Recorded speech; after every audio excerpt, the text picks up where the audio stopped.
it's just about time to start the show. Whoa, whoa, whoa, whoa, whoa, whoa, whoa, whoa. That's not where the volume needs to be. Hold up, hold up, hold up, hold up, hold up, hold up, hold up, hold up. Let's try this again. Alright? Let's try this again properly. That's my bad. That's completely my bad. Alright, let's try this again. Let's try this again. Let's see where we at now. I know you people wonder like, yo, what's going on here? Happy Veterans Day. Let's start there. That's the reason why I don't mind giving you guys a whole minute just to look into the Veterans Day video. Oh, I gotta stretch. Got a cramp in my ribs. Ooh. We ain't starting shit properly like that. Alright, let's go ahead again and let's try this way. What the hell just happened there? Stop that.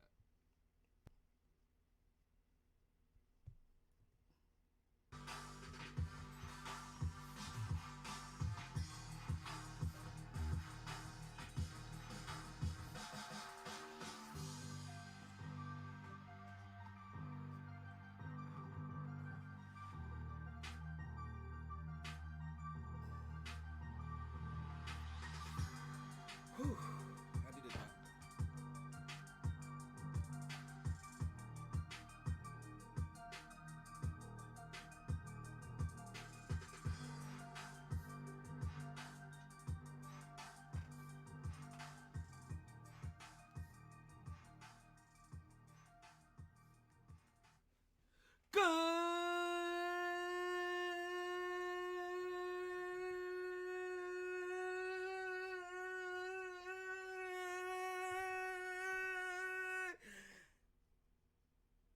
Afternoon, and welcome back to another edition of the MyT Sports Podcast.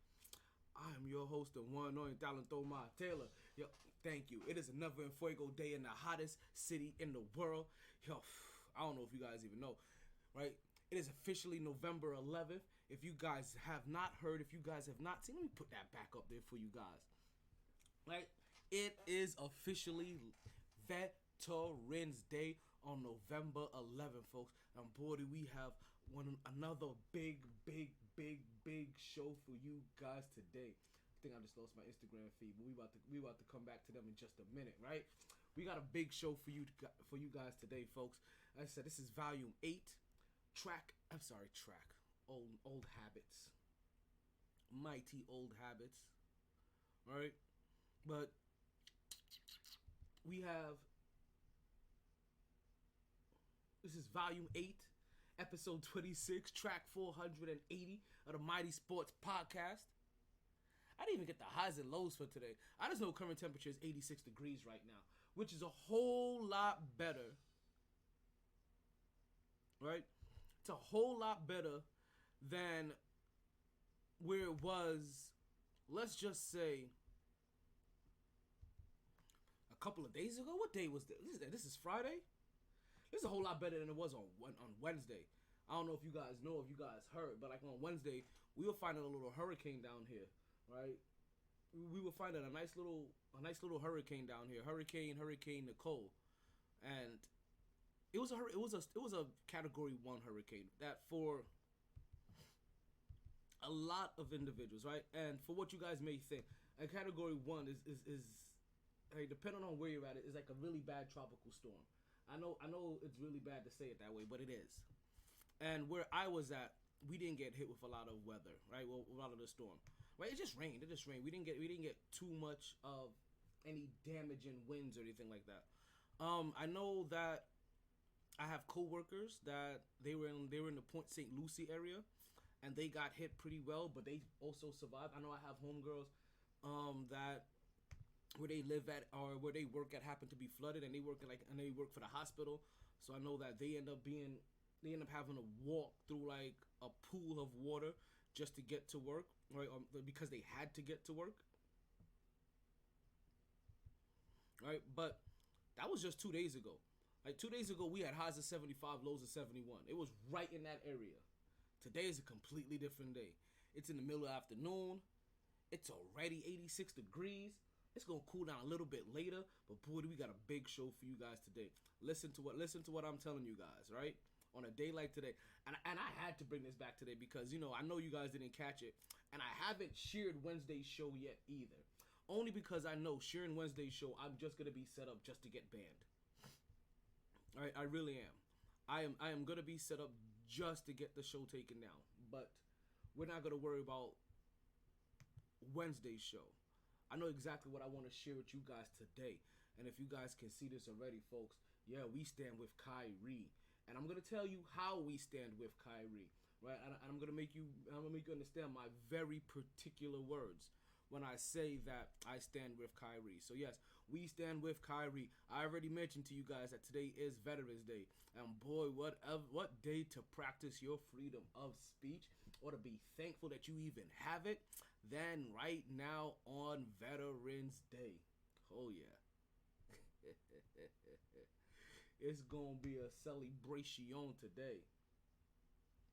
Now you guys not even gonna understand. Like, we're not even ready for what's about to come. So we have Thursday night football, which continues to be trash. We got our MyT picks that's coming up in just a bit. We'll be doing those later. We have another local show that you guys need to go ahead and check out. Don't you forget about that. We have Brittany Griner to get into. We ain't gonna forget about her. Nah, BG, we got you here on the Mighty Sports Podcast. We ain't just gonna let you fade into the wind like that. Nah, sister, we got you. So we gonna make sure we get into her today, right? Pause. Well, that's not really a pause, but you know, I didn't mean no disrespect by that. We got an RIP to mention. This is back-to-back weeks. I think we got an RIP to mention. Two completely different communities, though. Two completely different communities, and also two completely different circumstances. All right. We got some words from Isaiah Thomas that we want to talk about. We have some words about we have some words from the Farrakhan, right? The Elijah Muhammad Farrakhan that we want to talk about as well. Oh man, I'm telling you, we don't shy away from anything here on the Mighty Sports Podcast. And also, I ain't gonna lie, I got a beef. I got a beef with Android. I really do. And normally, you know what?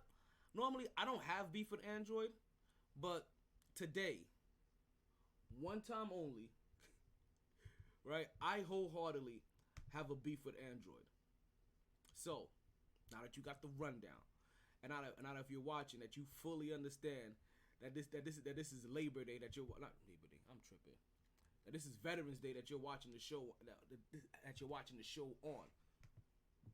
Man, let me tell you, regardless of the time, regardless of the weather, you play to win the game. Hello? It's always a good time to talk some sports. So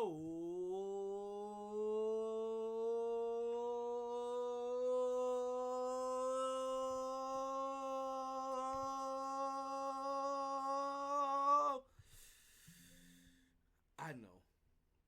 Let's start talking. Woo! Back at it like a sports fanatic. MyT Sports. First and foremost, to all my veterans out there, let me go ahead and give you guys a nice little salute. Yo, big up to all of you. Like, big up to all of you. All my Army massive, all my Navy massive. You know, you understand? I'm talking about all of you guys, right? Marines. Who am I missing? Navy. The Space Cakes. Coast Guard.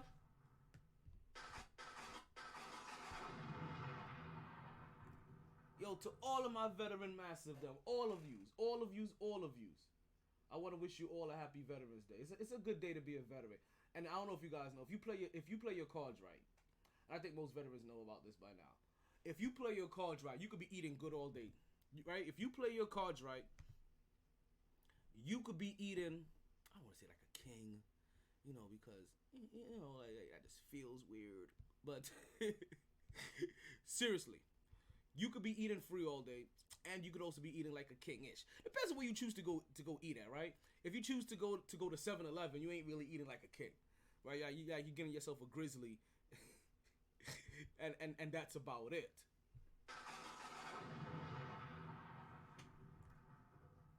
So you guys make sure, if you guys haven't already, and I know that most of you have, right? Because at least most of the people that I know, right? You guys are good with this, right? Thank I see my niece send me a shout out. See all my friends that sent me a shout out, right? To everybody else that sent a shout out, that's had the opportunity to send a shout out to that veteran that they know in their life. Go ahead and give them that little bit of love, right? A little love in your heart.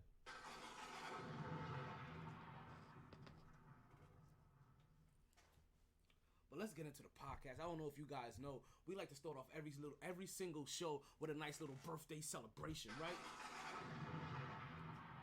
And what we do in this birthday celebration, it's nothing much, nothing major. Just something to please the masses. And all we do is we give a little birthday shout out to everybody that had a birthday since the last time that we were on the air.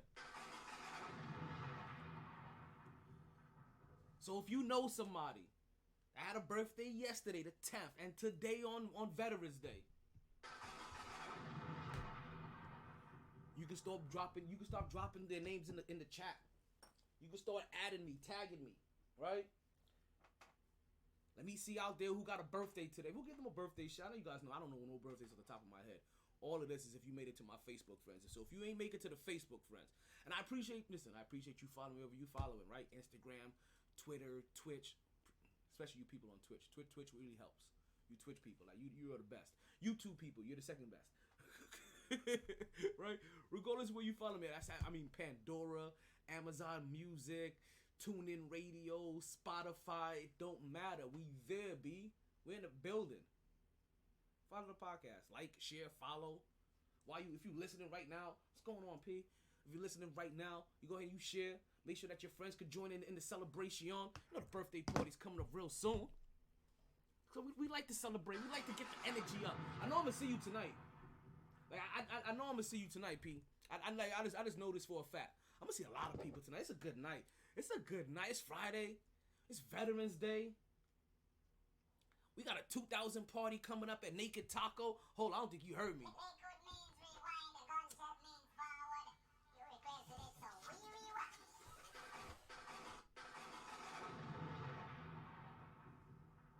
Later tonight, there's a party going on from 6 to 11 at Naked Taco.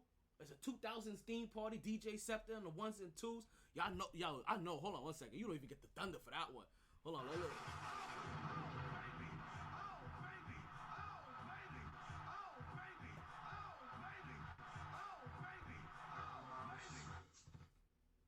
You understand? So big shout out to DJ Scepter. Yo, any major DJ Scepter events that goes on, I am there. Those things are always fire. I know you guys have seen him promoting it because it's fire. The reason why DJ Scepter, after almost 20 years in the business, you know what I mean? He's finally getting the roses that he deserves. Fire. He's putting the work. That's all you can do in this business, right? Make sure you put in the work and hope people appreciate it. Let's get the birthday party going. I think I've held you guys up long enough. Yeah.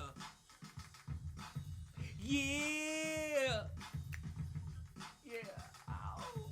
You like that? I like that. You like that? I like that because, yeah, it's your birthday. We said it's your birthday.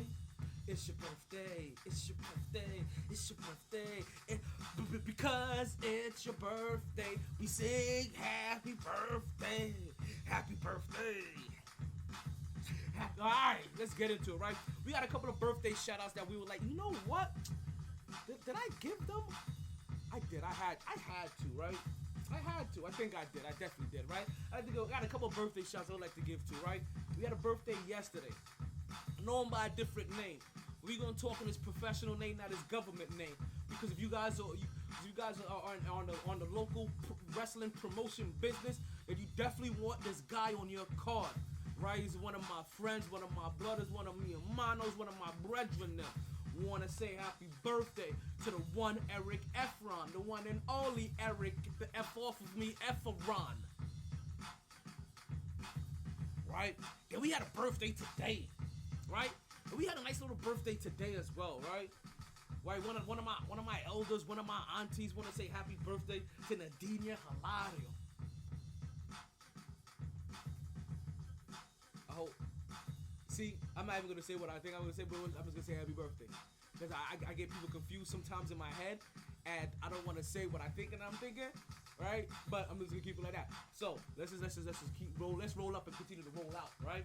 Oh, happy birthday to Eric. Happy birthday to Nadinia. We hope you party hard. It's the weekend. Like we talking about like it's the weekend week. I just told you, like I gave myself a 3-day weekend. So if everybody wondering, like, yo, what are you doing on so early? Like, you normally don't go on till like 8 o'clock at night. I just told you. DJ Scepter got a party on at 6. I took off today already for Veterans Day. So put it all together. It was either I give you a podcast early or you was going to get no podcast at all today. So don't worry about that. Let's just continue with the birthday celebrations, right? So to Eric and to Nadinia, hope you party hard. You enjoy everything. You regret nothing, right? I told you it's the weekend, so you get your weekend and Bernie's on, right? And you continue to stay. You got that for me? MyT. Because yeah, it's your birthday. We said it's your birthday. It's your birthday. It's your birthday. It's your birthday. It's your because it's your birthday. We sing happy birthday. Happy birthday.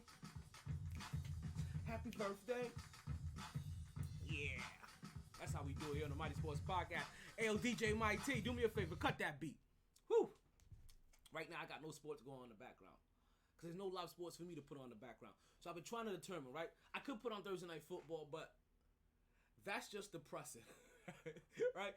That really is depressing. So I'm over here thinking, right? I'm really intrigued by New Orleans. So I could watch New Orleans play against Portland and want to see if Dame is in there. Then we got Florida. Then we got Florida matched up against each other, right? Miami taking on Charlotte yesterday. We have Atlanta and Philly, along with Dallas and Washington. Reasons to want to watch all of those games. All of those games have at least one marquee star that you would want to pay attention to. Well, maybe not Miami and Charlotte, because I don't think Alonzo Ball is back yet. What to do? Luka Cook? Or should I watch Trae Young and Joel Embiid? This is interesting. You know what? We're in Florida. Since we're in Florida, I think I'm going to keep it.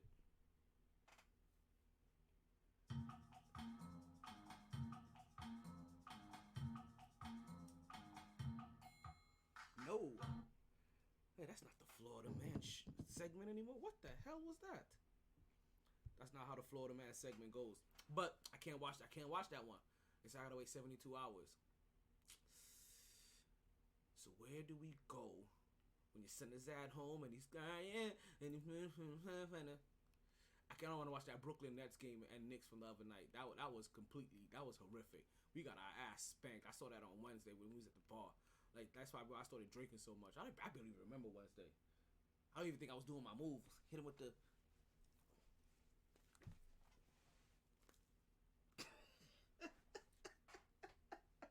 I don't think I busted out the move yesterday.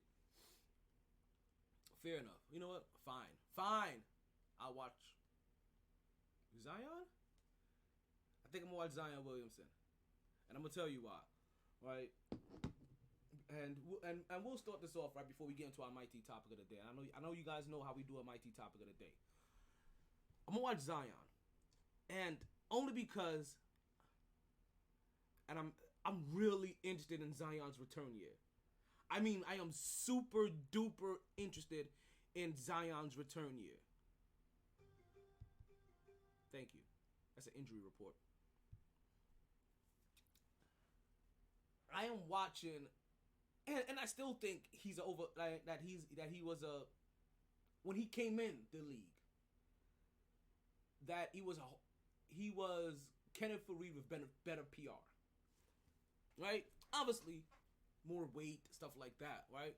But I've been watching Zion recently. I'm watching the gravity that this man has, right? And it really is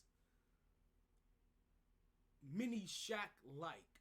Like, he may not be Saturn with the 5 rings around it, right?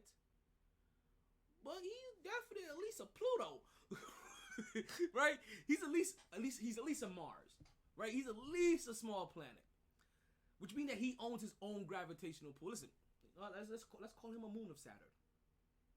I know why it could be quite shy, but he does have his own gravitational pull, and I'm watching him play, and I'm watching how his team win games, and how defenses ultimately have to react when Zion is on the court. Not so much when Zion's on the court, but also when Zion is cooking. Now, the Pelicans right now, their record doesn't quite reflect on how good I believe that they can be. But right now they're playing 500 basketball, which means currently they're still in playoff contention. We're not gonna go super far into determining who's in the playoffs right now. No, it's far too early for that. We're barely a dozen games in. But that's something that's constantly going to be kept track of all year. We're just not going to make it a point of emphasis quite yet. I'm telling you, I see big things in BI. I really do. I see big things in BI.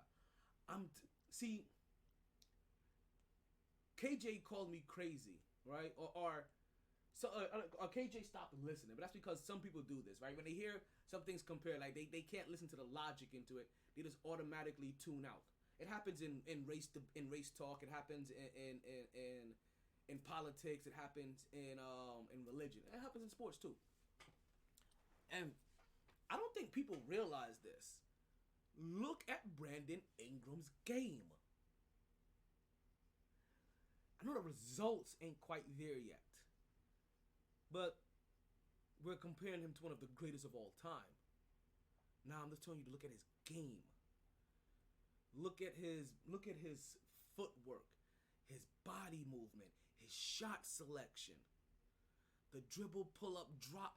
Like, seriously, look at Brandon Ingram's game.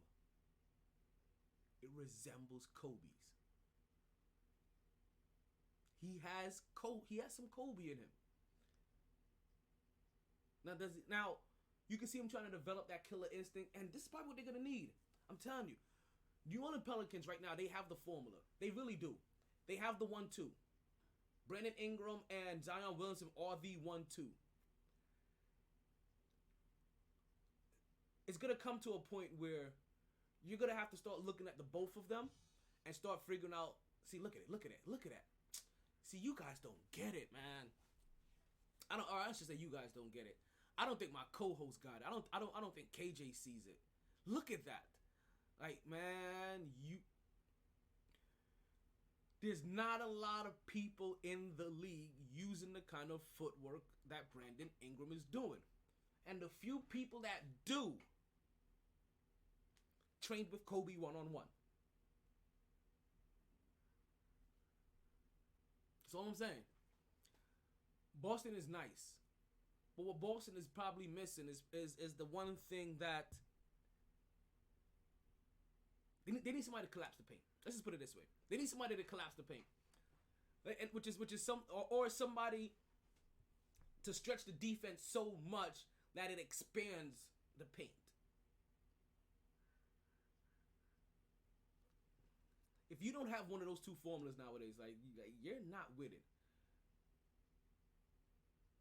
Pelicans have that, and they have a couple hungry guys as well.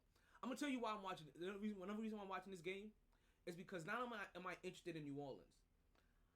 Somebody already caught my eye this year.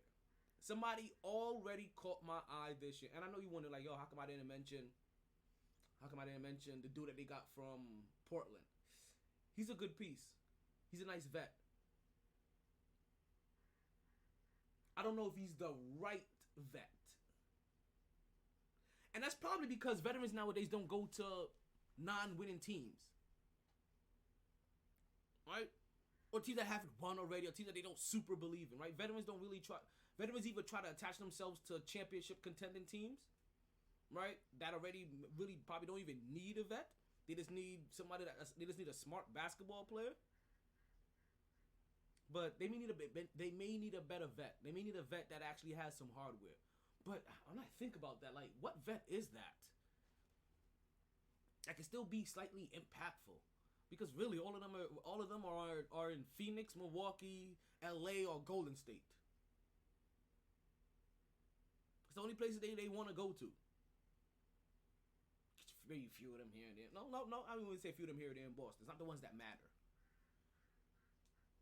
I'm sorry. I hate to say it this way. But something caught my eye. And I have a date circled on my calendar. And because of this date circled on my calendar, I'm probably going to end up watching more games by these two teams than I probably would have planned on coming into this year. And that matchup is the Orlando Magic versus the New Orleans Pelicans. I don't know if you guys have been watching this kid Banchero so far for these first dozen games. Holy crap. Holy crap.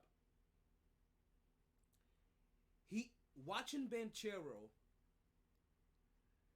is like watching a better version of Blake Griffin. Listen to me. We're talking about fully in youth.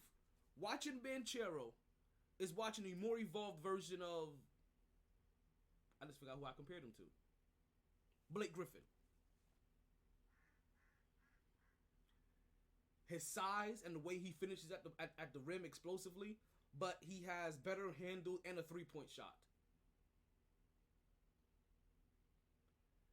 And he has no fear of going through the lane and banging on him because he probably has the same kind of thought that Zion does. Who's bigger than me? Who's literally going to go into this lane and stop me when I elevate to get a headbanger? When I jump in the air to try to catch me a Guzzlord. That's a Pokemon, by the way. Just saying. I don't pull these names out of thin air. That's an actually Pokemon. And if you play Pokemon Go right now, he's a featured Pokemon that they have trying to be caught right now. Guzzlord. That's exactly how it sounds. And yes, we made fun of it in my Pokemon chat. And yes, I have a Pokemon chat group. Fuck. Think I'm just doing this because I'm a fully functional, well-placed adult? No. I'm still a big kid at heart. Fuck else talk sports their whole entire life. Big kids. Let's continue to roll up and roll out. So I have that date marked on my calendar. January 20th, 2020. Damn, 2023. This year fucking flew. It really did. I don't know about y'all, but it really. January 20th, 2023. Orlando Magic, New Orleans Pelicans. The only thing, right? Granted, I want this matchup. The only thing that concerns me is health. So I hope that both teams, especially the marquee matchup that we want to see, I hope both of them are healthy. Isn't that the Martin Luther King Day games? I wonder. January 20th. I feel like that's the Martin Luther King Day games. Speaking of Martin Luther King, we got some words for you guys. We definitely got some words for you guys. Thinking. So listen, guys, that's just a nugget. This is just a little nugget before we get into our MyT topic of the day. All right, this is really just a MyT nugget for real. If you haven't been watching any Orlando Magic games, go catch yourself some. And honestly, you're reckless as a basketball fan, and I mean a true fan, not a casual fan, right? Casual fans, you watch only what's on ESPN and NBA TV, and maybe that's it, right? And maybe some home games. That's about it. But like you true fans, go out there and make sure you watch some Orlando Magic games. And if you are a true fan, you're not watching Orlando Magic games. How are you not watching games of consistent games of the top 3 picks of the last NBA draft, especially when these guys are so dynamic this year? Like these guys this year, these young cats this year, ain't an ounce of fear in them. Well, they are coming, and they are coming for every ounce of throat that you got. Yeah, it sounds like all I do is speaking double entendres. I can hear you guys already. But yo, pause, my guy. Speaking double entendres, you take it how you want to take it. Brooklyn. But that's a matchup. And you know what though? And I like the timing of that matchup because and not to say that Orlando Magic, and let me check their standings before I talk recklessly. It's not to say that Orlando Magic, I expect them to be a good team, right? Where this even matters. Where the Orlando Magic at right now? Looking at another high draft pick so far. Looking at getting the number 1 pick all over again. But I'm hoping that by that time, at least Banchero is 1 or 2 for Rookie of the Year. Still averaging 20 plus points. Actually, what is he averaging right now? Because I know it's about 20 points per game. He has been balling early. There we go, Paulo Banchero. Where's his stats at? I'm gonna need Banchero's stats. Let's pull up his stats real quick. So far he's averaging 23 points per game and 8 rebounds. And almost 4 assists a game and basically a block.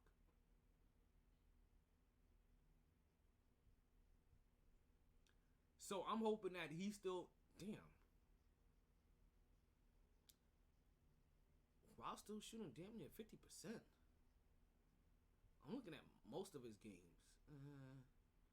Let's see here. 50% above 50. Just under 50. Just under 50. Way under 50. Above 50. Above 50. Just under 50. That's like 30% right there. That was his first game of the season, though. Against Boston. That was his worst shooting game. Against Boston. He shot... No. Dallas Mavericks took him to the ringer, too. Shot 6 for 20 with them.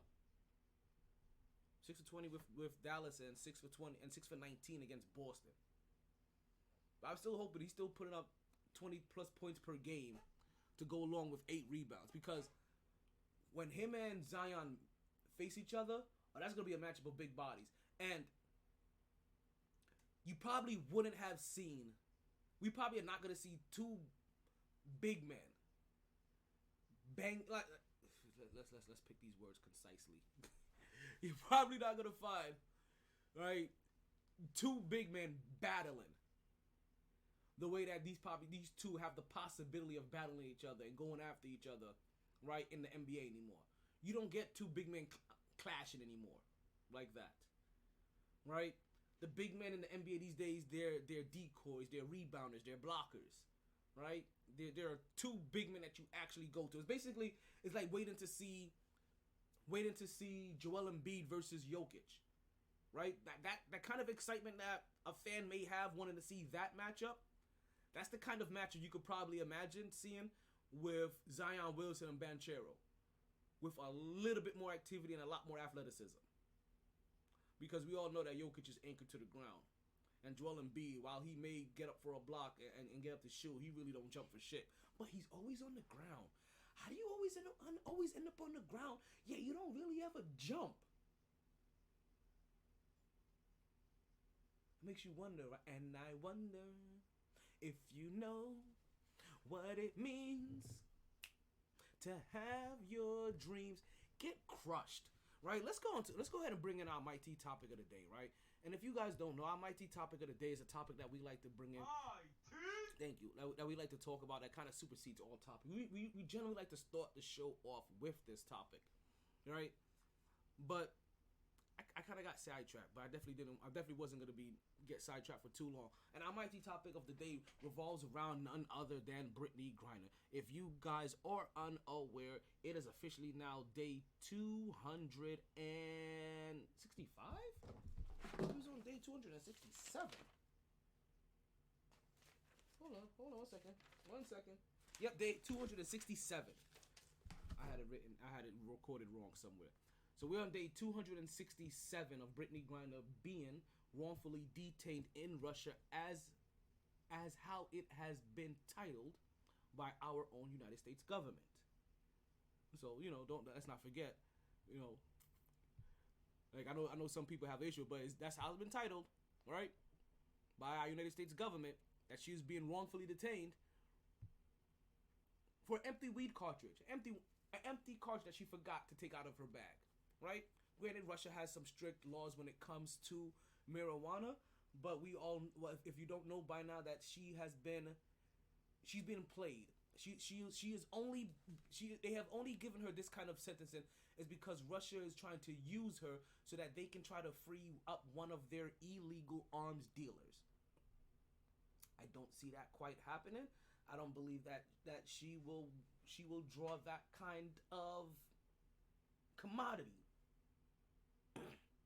But that is the situation now going on with one Brittany Griner. Now, if you don't know who Brittany Griner is one of the greats of all time in WNBA history.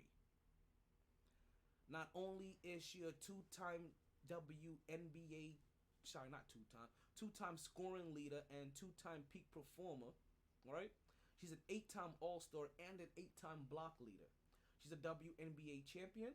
She's a 7-time. She's been nominated to an NBA All-Team 6 different times, All-Defensive Team 7 different times. She was named All-Rookie, right? To the All-Rookie team. In college. She was the AP Player of the Year, Most Outstanding Player, 3-time Big 12, 4-time Defensive Player, NCAA Champion, High School Player of the Year. I told you, she'd been balling since she was a jit. Only 3rd woman in WNBA history to ever dunk a ball during the game. And I always make sure that I give you her resume, because her resume is that of most men athletes that also play her sport.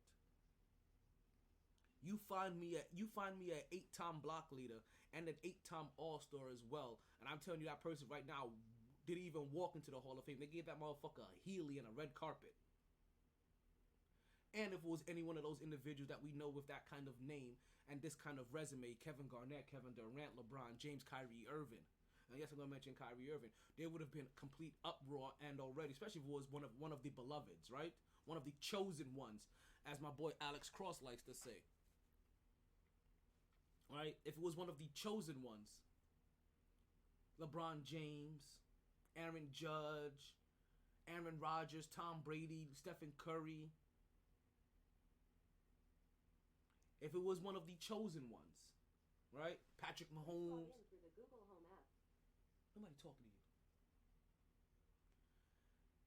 If it was one of the, you gotta go stronger than that, B.I. After I just talked so well about you, you missing layups like that, and you gotta run on the court better. See, no, you gotta run down the court better.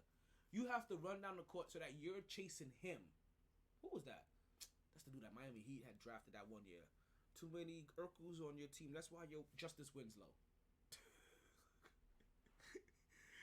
Oh man, all right.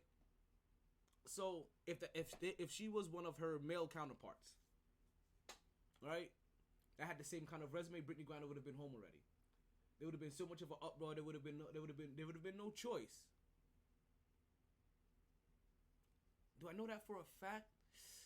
Nah, but you tell me if LeBron James had been wrongfully detained in Russia for the last 267 days, would it not be something that would be making news every single day? Not just ESPN news. I'm talking about Fox News, CNN, your local news at 6, Channel 2, Channel 5, Channel 7, Channel 8, Channel 13. I know for some of you wonder, like, what the fuck are these numbers he's giving out? Channel? What you mean by channel? Please, bear with me. I was born in the 1900s. We still had channels back then, and channeled news stations. It wasn't just like, let me find out what's going on in the world by seeing what strategic memes, you know what I mean, are out there and what people are complaining about. Like, no. People actually sat there, scheduled television, watched some news. So, when it comes to Brittany Griner, we just constantly ask that you hope that you would just keep her, in whatever, send her whatever positive, in whatever way you channel positive energy, just send her that way. Send some her way. Nothing hard to ask. Just for you to constantly be a kind-hearted human being and not be a piece of shit for no reason. Because you could be scummy for no reason. You guys know how you are. There's no reason to want to wish somebody back home and safe, especially when they've done literally nothing ill, and done nothing ill of harm to you directly, or any of your people or your community. Speaking of wronging a people and a community, I started talking about this on Wednesday, and I wanted to readdress this again today. Actually, I think I've been talking about this all week. I've been talking about this for longer than a week, and that's the situation going on with Kyrie. Right? And I definitely made sure I let you guys know on Wednesday. And Wednesday's podcast was a live podcast at Sharky's. And a lot of the audio for that wasn't able to be used. So it's one of those times you always have to catch the show live, I tell you. So I have no problem readdressing this again, right? Or saying this again, so that it could be heard. Yes, I believe that Kyrie was wrong in posting a link to that video. Yes, I believe that Kyrie should have been suspended. And honestly, for however long you deemed it. But that should have been it. This this Joe Shy's list, right? That is now out, where Kyrie has to apologize, right? And then also give $500,000. See, this is when you started to miss me a little bit, right? This is really when you started to miss me a little bit, because now you're just saying, you know what? Here, go ahead and take your hard-earned money and go give to this cause. I get it, but why is this necessary? Right? Because ultimately, I did delete something I didn't want to delete. You wanted the apology. Kyrie eventually realized he was wrong, and he apologized. He fully expressed himself in a clear and concise manner that all individuals with a third grade level comprehensive skill will understand that Kyrie took ownership for what he did, took ownership for what he posted, apologized for it, and made sure that everybody understood that the wrongs, that the misinformation that video, any misinformation that video may have had, he does not agree with. But what has been my theme for probably like the last year or so? You guys really like the low-hanging fruit. See, I don't care how long Kyrie Irving was suspended for. If you wanted to punish him for something, punish him. And make your punishment solid. If you wanted him suspended for 12 games, make him suspended for 12 games. You want to suspend it for 20 games, want to suspend it for 20 games. Want to suspend it for half a season, suspend it for half a season. If Nike no longer says, you know what, based off of this, because you took your sweet time to issue a simple apology. If Nike wants to say, yo, we don't want to fuck with you, then you know what, fine. You don't want to fuck with them. It's okay, you can't force people to fuck with you. Who else? I forgot who else like started dropping him. Like, but you understand? If that's what you want to do, then fine, do it. You understand? So you understand? Sometimes you're talking about individuals that have enough talent to not need you. But this whole Joe Shy's list, $500,000 to the ADL. He tried donating to the ADL. ADL didn't want his money, rightfully so at the time. Kyrie Irving was just being kind of ignorant. Like, he was just being defiant for no reason. He needs to go to sensitivity training. That makes sense to me. I think a lot of people probably generally need sensitivity training. That sensitivity training is also the same thing I think that most police officers need every 60 days. Yeah, I'm gonna twist this all.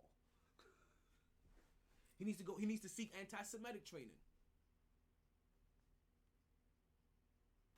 That's a stretch, because he's a Semitic person his damn self. So the need for anti-Semitic training, okay, cool. I can understand this, with sensitivity training, anti-Semitic training. It could kind of be lumped in together just to understand, like, hey, but, okay. Meet with the Anti-Defamation League leader. For what? Like, see, I've told you guys in the past, right? In a past life, right? Even while serving for United States Army, and a lot of the soldiers that serve with me can attest to this, right? Because I don't back down very easily from a lot of things, especially when it doesn't make sense to me. could probably understand meeting with Jewish leaders, but Kyrie has met with plenty of Jewish and Semitic leaders in the past. Why these ones specifically in Brooklyn? I guess because that's his local community. You're starting to push it. You're starting to push. Like I said, in a former life, I was Kyrie. I was Kanye. I was Antonio Brown. Do not take lightly to authority, especially when I feel like your authority has hidden agendas. Especially when I feel like your authority has hidden racial agendas. Because you were overlooking me because of the color of my skin. Or mistreating me because of it. Y'all forgot the time of army I was raised in. Yeah, there's still some good old boys in the army. That's the reason I'm very thankful for one Sergeant Greer. She told me to pick up the Uniform Code of Military Justice, and I had to read that motherfucker in and out, and definitely highlight points and write a long ass fucking essay about it.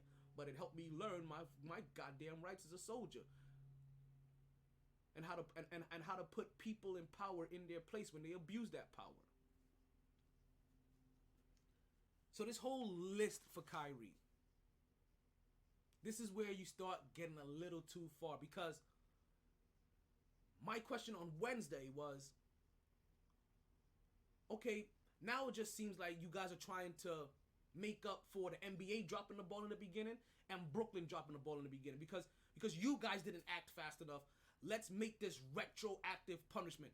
Let's have him donate $500,000, jump through a hula hoop, dance in skinny jeans, go on a movie set dressed as a woman.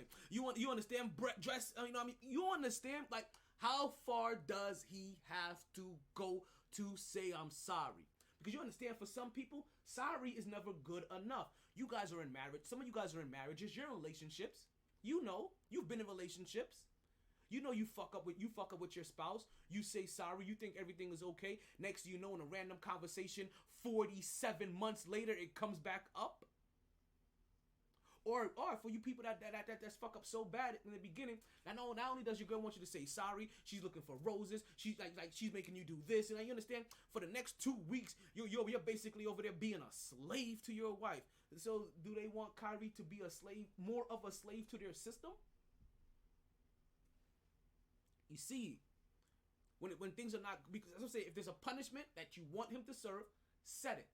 All this extra shit now, I'm sorry. You want me to give my money away for what? How does that prove I'm sorry?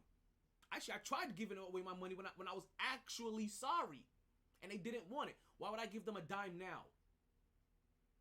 I wouldn't even attempt it anymore. I don't give a fuck what the Anti-Defamation League would ever stand for again. If I'm Kyrie Irving, I would never send you another dime. You turned my money down when I was actually contrite. Because you didn't feel like it was contrite. Because you didn't feel like it was sincere. Cool. I'm not sending you anything else. Don't need to. Don't have to. You turned it down already. That's a closed door. See, you know what? I think I haven't said enough. Right. So let me let you guys know. Right.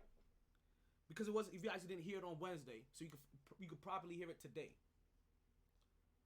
Right. Not from and I marked this on Wednesday. Not based off of the stuff last week. Not based on the stuff from a month ago. Not based on the stuff from 2 years ago. Based off of Kyrie and his current position right now. At what has happened. And what he's going and what hoops they're trying to have him jump through. I currently stand with Kyrie. 100%. And I said this on Wednesday. And I'm gonna try to play. Actually, I'm gonna try to make sure. I'm gonna try to see if I can get that podcast up on the air. It's gonna be hard to hear. I doubt any of it is gonna be saved. It's gonna get flagged in 2 seconds. Full music in the background. I had to be inside instead of my regular place. So as it currently stands right now, in this current moment in time, at this position, I stand with Kyrie. Because honestly, like, what more do you want from me? What more would you like him to do? How much more? Kyrie Irving didn't physically hurt anybody. He didn't injure anybody. Now, like I said, I understand that any individual of less than a third grade comprehension skill, they can take pieces of what Kyrie says, pieces of what Kanye says, pieces of what a lot of people say, and try to utilize that to push their own agenda and even help fuel their own hate groups. But that could be done with anything anybody says.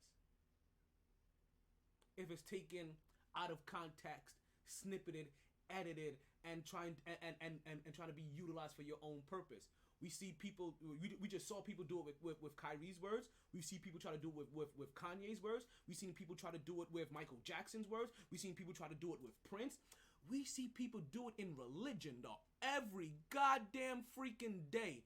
They take the parts out of the Bible that only benefit them, and then they use that to commit atrocities all over the fucking world. A book that's meant for nothing but pure good, technically. People still find ways to justify hatred through that. So you can utilize anybody's innocent words or innocent behavior and try to make it into your own vicious belief. What more do you want from Kyrie? And you know what? I'm not the only person that's wondering that question. There is somebody else, somebody with a more impactful voice than mine. Sometimes I may not always agree with everything this individual says, but right here, I think you guys need to take a listen. Our own brother, because he did something for a principle, you will too. Life is FYI, bigger than. I didn't listen to this particular snippet before I put it on the podcast. I was just hoping it had the part that I needed. I wasn't trying to get the one for a whole hour. Context for you guys.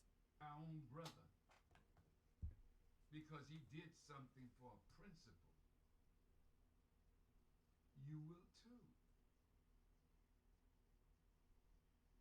Life is bigger than paper with a white man's image on it. Life is bigger than a nice house and a nice car and a lot of bling bling. Life is bigger than an Oscar.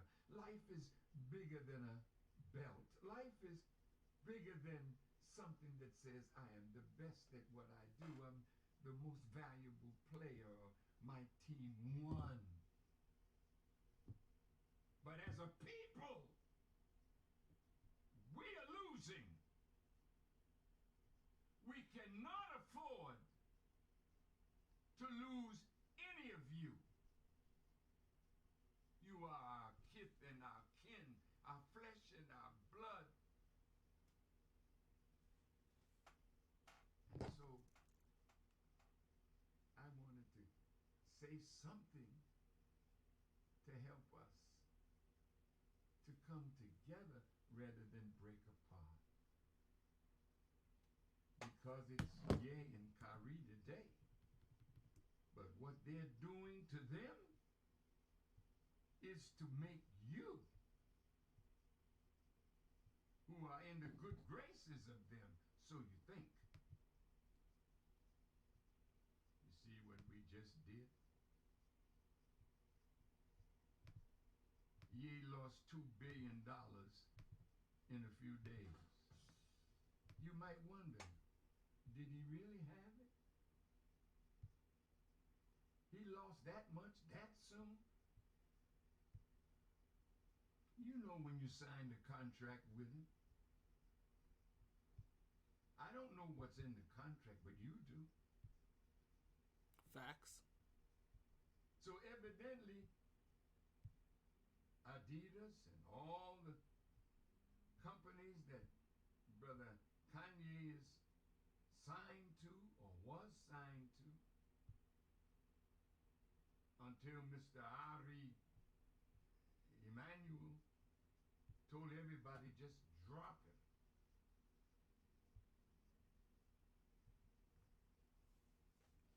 Beloved brothers and sisters, look.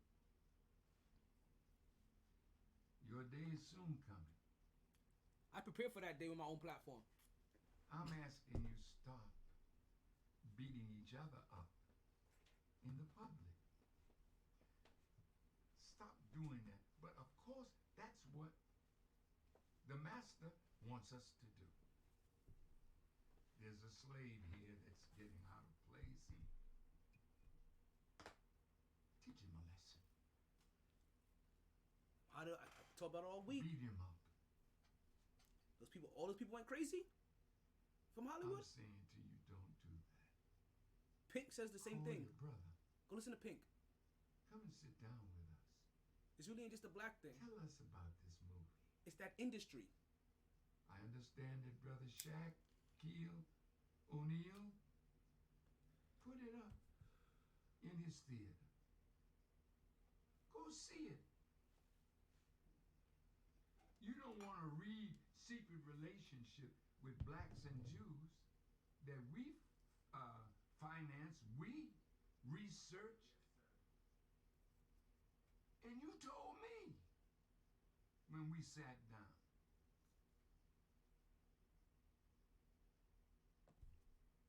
We had dinner together in the home of a Jewish rabbi. I went, and others went. I brought some of my people, and there were two rabbis. There was Irv Kupcinet, great reporter for the Chicago Sun-Times. And after we had a beautiful dinner together, we looked like we were going to be on a page together where the controversy could stop. But the rabbi said to me, this is love fest that is near the end of the dinner. But then he reached in his pocket and pulled out an envelope and said, but this is tough love. We want something from you.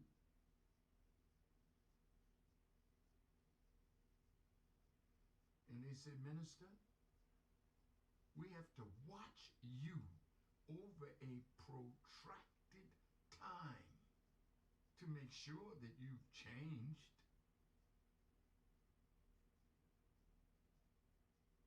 Then we had just put out the first volume of the secret relationship between blacks and Jews. And you all told me, we want you to renounce this book.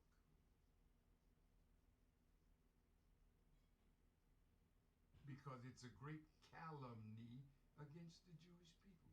You said that to me. You said to me, nobody that is deemed an enemy to the Jewish people is ever written of well in history.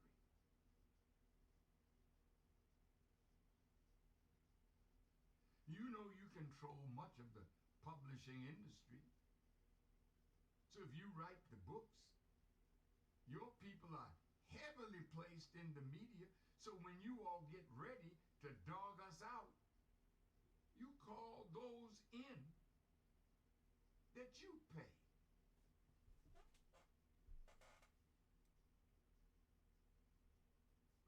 Then you told me that if I did all the things that you all asked me to do, you would clean up my image.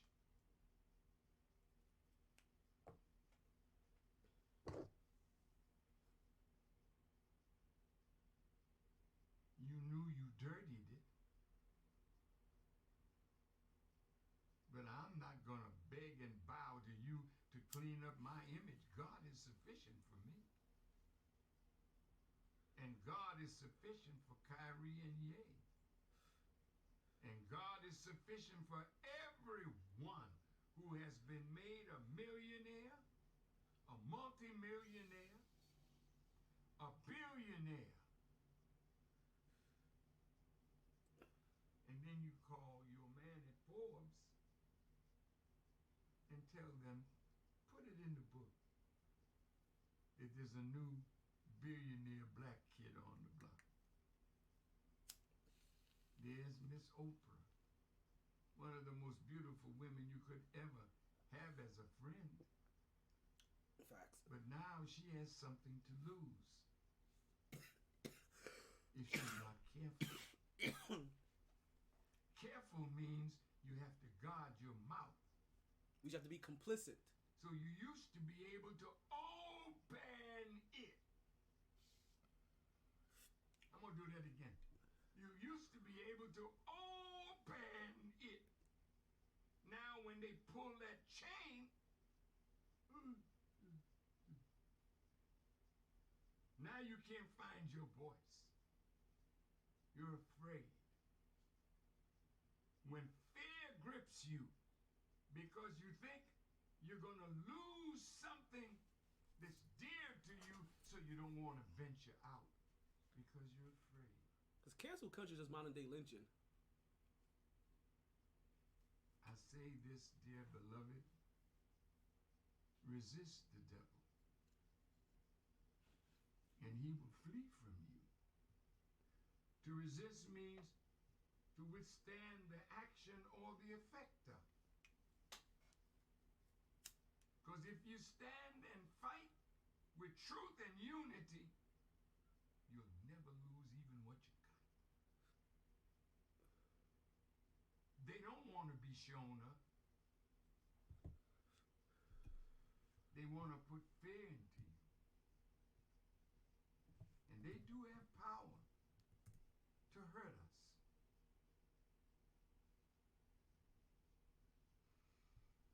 And God has plenty of power to hurt them.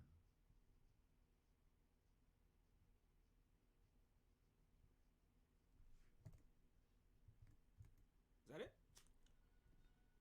Okay. That did not have anything of the Kyrie shit that I wanted.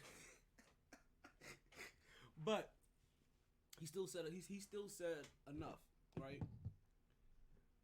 I've been saying this for last couple of weeks now. And I don't think it's been fully heard or understood. Right? Because it started off with Kanye and then it rolled over into Kyrie. Almost in back-to-back weeks. Almost like there's something else going on right now that they'll like us to be distracted from. Like maybe the elections. Who knew? Who knows? Right? But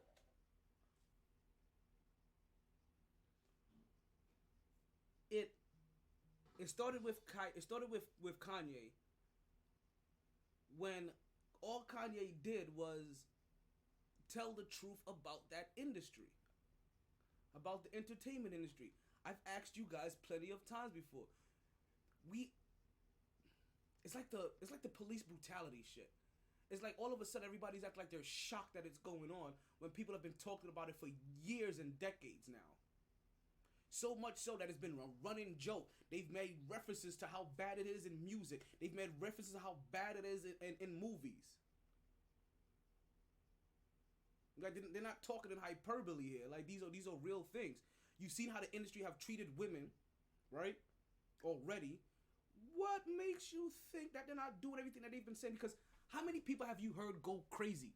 Randomly tell them, but you call them going crazy because they don't want to put up with the bullshit that's going on with Hollywood, or they don't want to bend the knee to what they're saying, or they're trying to force them to do in Hollywood, or do those execs. Again, Kanye didn't say anything crazy. He pointed out an issue that was going on in his environment. And in his environment is the entertainment business. And in the entertainment business, it is highly ran by one particular group of people. That's all that is. And they control, and if it's ran by a particular group of people, right? This is 6 degrees of separation that you still miss. If an industry is ran by a particular group of people, music, business, and radio, right? I'm sorry, music, television, music, TV, and print, right? If they control the majority of that, that means they're controlling what you read, what you watch, and what you listen to on a continuous basis. Find me an artist that has ever told you, a creative person, any kind of artist, that has made it to Hollywood and told you that they haven't had to put out a certain message that they didn't like. Or they couldn't talk, or they couldn't make the kind of music, the kind of books, the kind of creativeness, right? They couldn't create the way they wanted to. They had to put out this certain particular kind of brand of this of.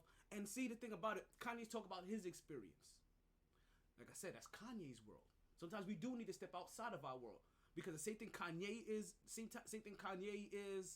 complaining about is the same thing we've heard Prince complain about, Michael Jackson complain about, Dave Chappelle complain about. But let's step aside. Let's step out of. Let me step out of my community, right? It's the same thing you heard Pink complain about. You guys know Pink, right? Go back and listen to a bunch of our early interviews, and how Alana Morissette. Sorry, we can't get her testimonial anymore. Right, where they couldn't put out the kind of music that they wanted to. That there was a certain script, a certain guideline that they wanted her to put out. Who's they? The people that run this industry. Who is this industry ran by? Majority of them are Jewish people, because that's the business that they took up in the early 1900s. They made sure they made their staple there. 6 degrees of separation. When you hear artists constantly complain that, random artists in Hard Night, in Jay-Z's Fade to Black movie. Random artist number 5, you see him in the studio, and they ask him, they ask him some benign question, but then it's to a point where he's like, I can't put out the kind of music that I want to put out. They won't let me be me. He's like, what you mean they won't let you be you? Like, how you gonna do this and not be you? Like, you gotta be you. It's like, well, they won't let me be me. All they want me to talk about is this, and this. It's the reason why introspective rappers get buried. Nas's get buried. Your roots get buried. Who else is out there? Your Mos Defs get buried. Talib Kweli's get buried. Because they don't want their uplifting music. There's a reason why they constantly say, listen, you think it's hyperbole. You think they're joking when they say, when people complain like, there is a bigger plot out there to keep on pushing gangster music in our communities. That's what you hear, that's what you see, that's what you portray, that's what you...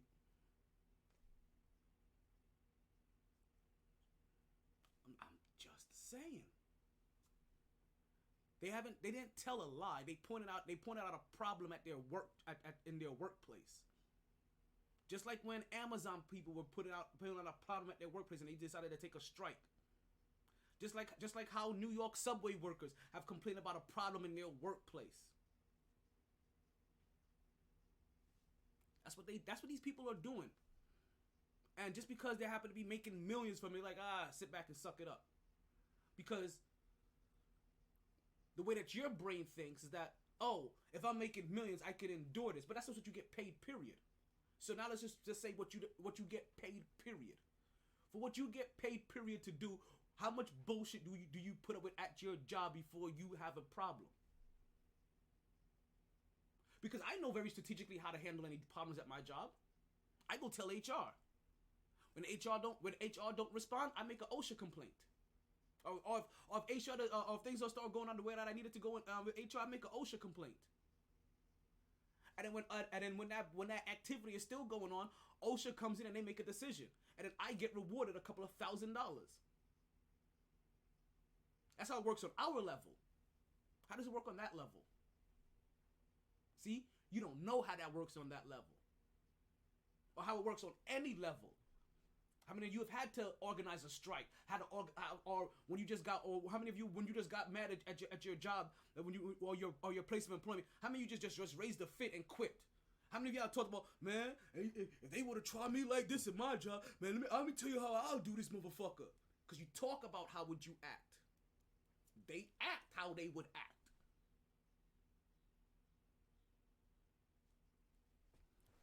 So where's their complaint department? Who can they go to for the checks and balances for the individuals that are mistreating them? Because they understand, like it's what he said. They understand what the contract is when they're giving it to you. But you need a whole entire lawyer to try to help decipher it. So when they're robbing you of your when they're robbing you of your name, image, and likeness, wonder where else we hear this at too. That's right, sports, NCAA.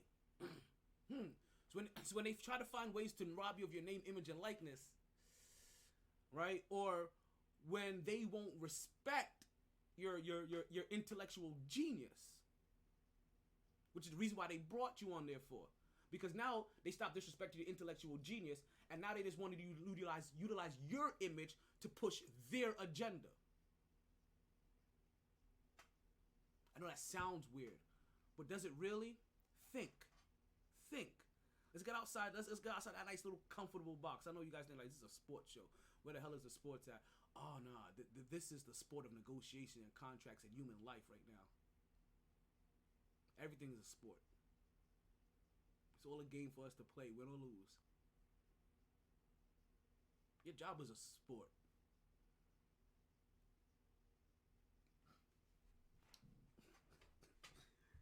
So, I've been standing with Kanye for a minute. While Kyrie had that video up and wasn't realizing what the fuck he was doing. Right? I couldn't tolerate that action. Like, you gotta be smarter than that, my guy. But also, he's fresh. He's 30. Trying to think how defiant was I still at 30. And I was still very fucking defiant at 30. Especially if I couldn't see through your bullshit. Because in Kyrie's world, you guys could he could be hearing one thing, right? Or people could be saying one thing to him, but all he could be hearing is probably unnecessary attacks that constantly come his way. So first he has to decipher through the bullshit to make sure. And listen, even I'm a little bit guilty.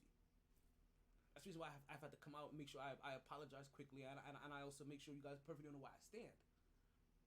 Like I said, I would have had no problem if the NBA would have just came on and straight up said, you know, let's give Kyrie a half a year suspension. Is what you thought your punishment should have been. This whole over dog and pony show. Let me see if you can lick your balls. Come here and fuck my wife. Oh, go run a marathon. Let me see you swim across the Nile. When everybody else just gets to say sorry, and most of you and most individuals that cause real atrocities and real harm, real death, real pain, real suffering, real systemic destructions of community and cultures. None of those motherfuckers say sorry. No. All of those motherfuckers want their history books changed so that they don't have to answer for why they were shitty people. They don't want their ancestors to grow up knowing of how bad of individuals they were. So they don't. So why is there so much sorry that has to come from one group of people and not everybody needs to be? See, I can understand why Kyrie now takes a week to apologize.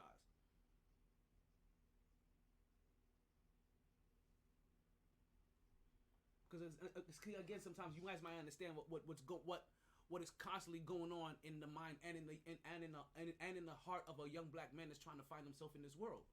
And that's something that Kyrie Irving has been saying to you guys for about 3 years now.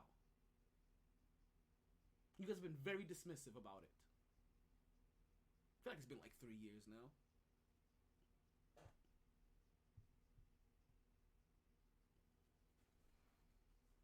So as it currently stands, with what they for the bullshit that they're trying to make Kyrie go through, I currently stand with Kyrie. Like, wait, when is enough enough? Like, how much do you want? What do you want him to actually do? Because is this gonna be enough?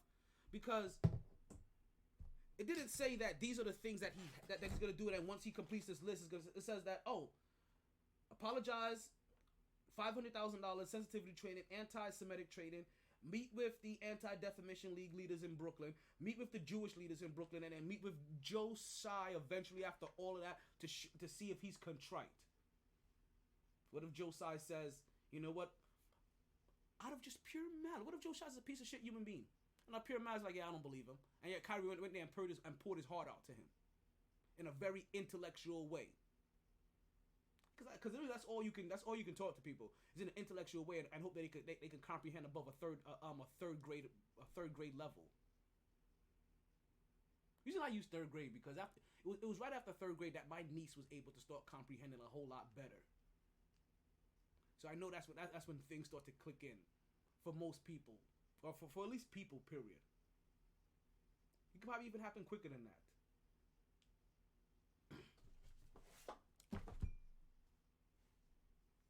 I told you guys this was gonna be a fun day.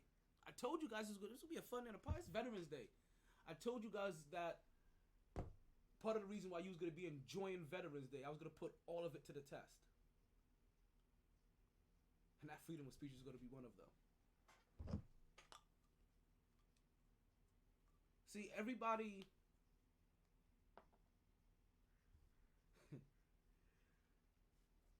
We're going on a dangerous path, right? And I understand on how your social media platform could be an extension of your own voice without saying a word. That's the reason why Kyrie needed to be held accountable for that. Probably more than anything is not. Or that's probably what Kyrie didn't understand more than anything. Who knows if Kyrie Irving watched the whole entire film? But once he did, he took it down and he apologized. He sat down with. He actually I know the result of the Joe Tsai sit down. He actually has sat down with Joe Tsai.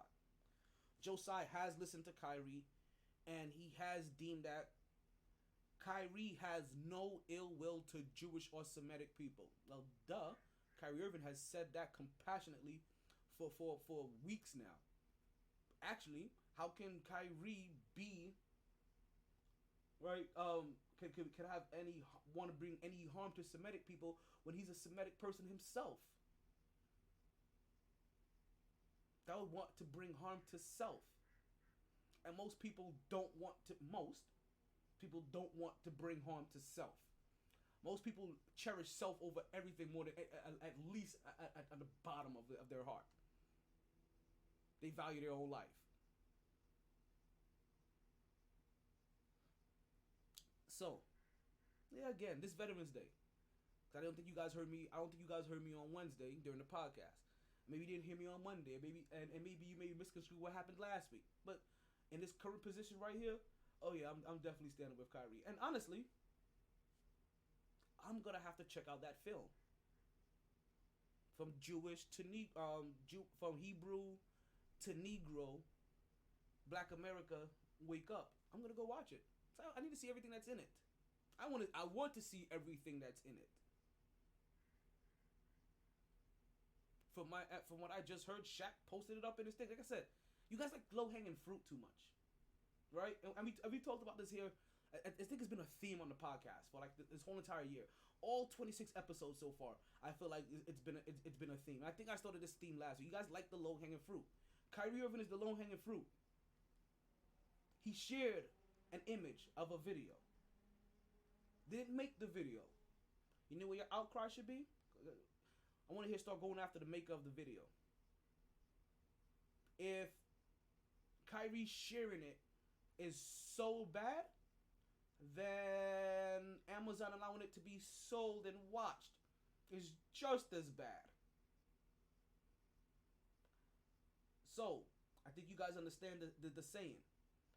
All we want you to do is keep that same energy, pimpin'. That's it. That's all we ask you to do is keep that same energy. Like the energy that you guys had for Kyrie Irving. Where was it when you heard that Ian Cole, the wingman from the Tampa Bay Lightning, was out here grooming 13-year-olds for sex?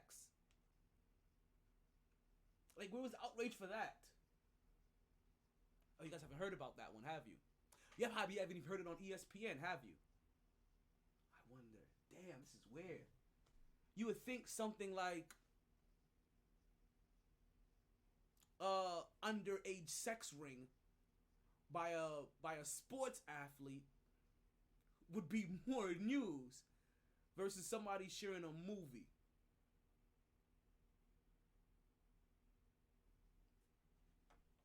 I'm just saying. Go look up Ian Cole. The NHL did a 1 week investigation. A 1 week investigation. Let me ask you this. Let's talk about our major sports. if this was the NBA and this was allegations into Kyrie Irving for that, with a 1 week investigation and no contact with the victim, allow you to drop the whole entire thing, bring Kyrie Irving back in a week? Kyrie Irving shared a picture. It's already been longer than a week. Ian Cole missed a week of work and was back, slinging pucks around and fucking teenagers.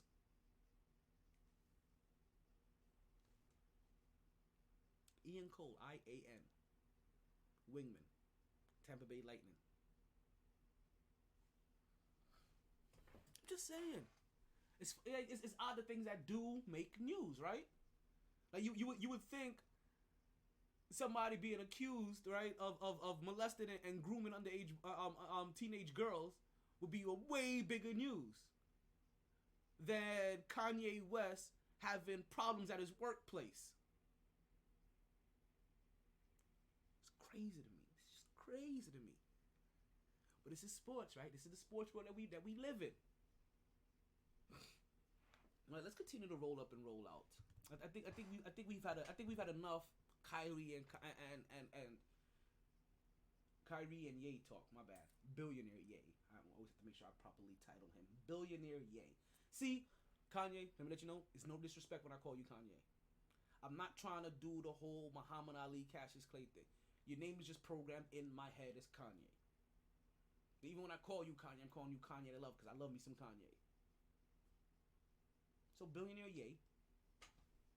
Right, that's enough talk about all of them, right? Enough talk about him, not talk about them, not talk about all these guys, right? Like if we want to talk about something that starts with a B anymore, right? Let's talk about Blue Chew. I know you want to like, damn, what is Blue Chew? I know that was a hard transition. That was also a hard segment for you guys to have to take on. I appreciate you guys sticking through that, right? But this is what really is going on, not just in the world today, but also directly in my community. And also, I know I am an outlandish motherfucker, my goddamn self.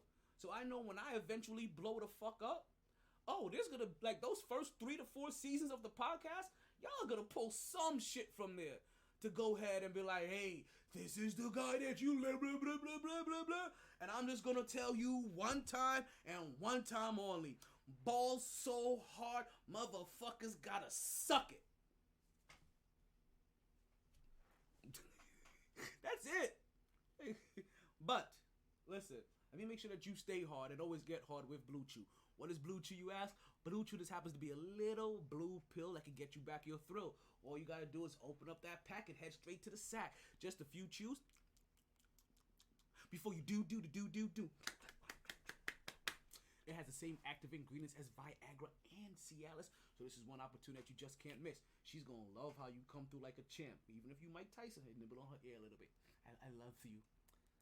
She's gonna love how you come through like a champ when you Blue Chew in advance. And for a very low cost, we're talking about like $3 a pill here. You can beat it up like a boss. And if you use this week's promo code that ends in a couple of days of GSSS. Yeah, go to bluechew.com, use the promo code GSSS.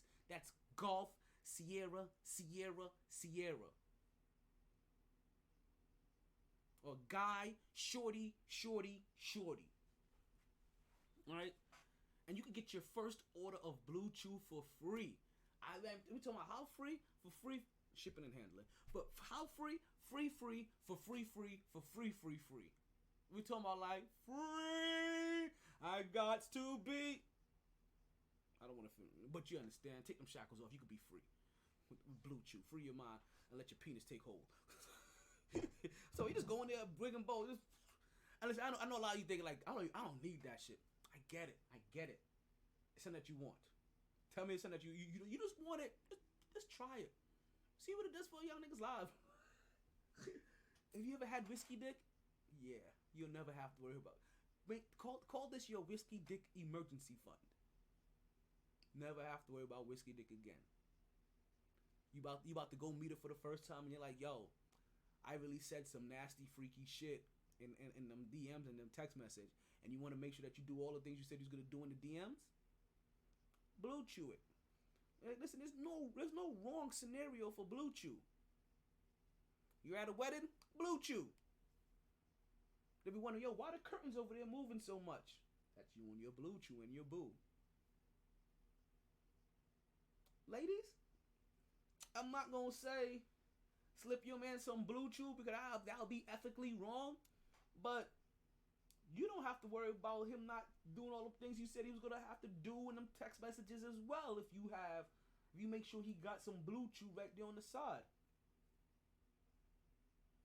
And listen, and I didn't say you may not need it. How about a power pellet? Just a little boost. You know what I mean? Like boxing, take yourself from an amateur boxer to a professional boxer. Stop boxing for 6 rounds and go the whole 12 rounds. That's all I'm saying. Wake up the next morning ready to go again and again and again. I know we still do anyway. Right? Why not see how much fun you can have?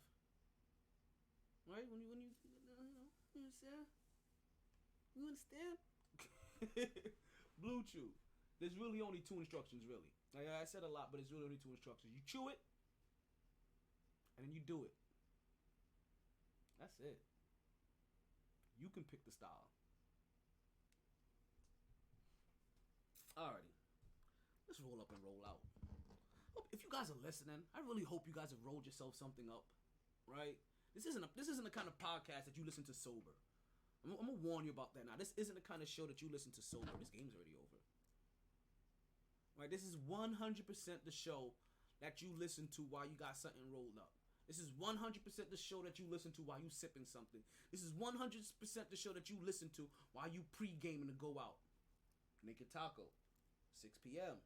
DJ Scepter in the mix till 11. Yeah, as soon as I'm done with the show over here, like I'm wrapping all this up and I'm heading straight over to DJ Scepter. Straight over. Let's go ahead and isolate something else again. Oh, yeah, the phone lines are open. I had somebody that was trying to call in earlier. I really did. I had somebody that was trying to call in earlier. I had to let them know there were no phone calls being going on while I had that video playing. Like, what the hell was wrong with you? All right, so Thursday night football happened, right? Let's since we're getting all like since we're cleaning up the air of all bad vibes. Let's get the Thursday night football vibe out of here because we all know how bad Thursday night football has been, and this week we got no different. Who did we get this week in week 10 of football? We got that's right. It was Atlanta Falcons and the Carolina Panthers. Oh, goodness gracious. We have talked shit about the Atlanta Falcons before in the past. But this Marcus Mariota.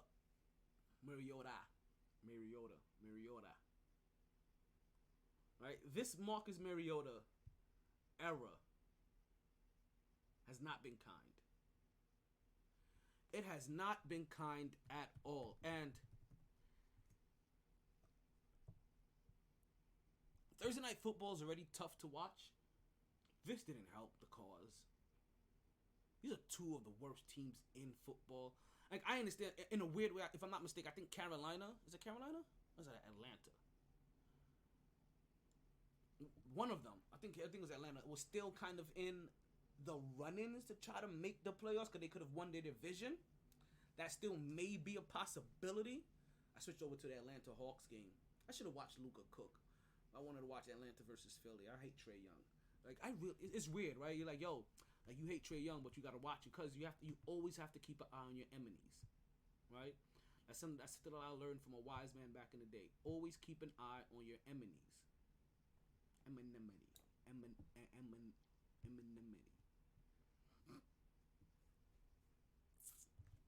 So yeah, I gotta get this Trae Young game on and see if we can watch this. How much time we got? How much are we in? We're an hour and a half in. I think we could give you guys a 2-hour show and be happy with that. Carolina, that's right. I was talking Carolina and Atlanta. Jeez. Carolina Panthers won that game 25-15, and this is an ugly game. Marcus Mariota was ugly. I'm just gonna say how it was. Marcus Mariota was ugly. Couldn't handle the pressure.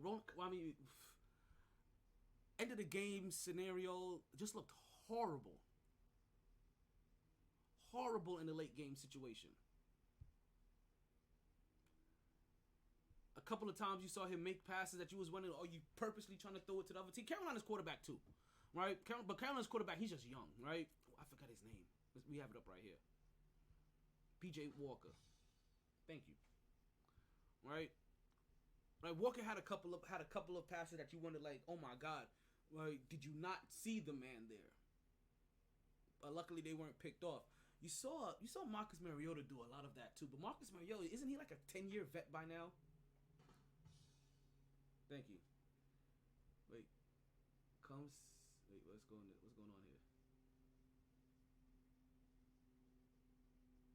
Come see me at Wings Plus. Oh, I'm sorry, I'm recording right now. And wait, I got work to accept. Oh shit, I already passed. God damn it. Hey, did I get a message from Jika? Did Jika just at me? No, that was somebody named Jason. What the hell did you guys at like Jason? Oh, this current podcast. Thank you very much.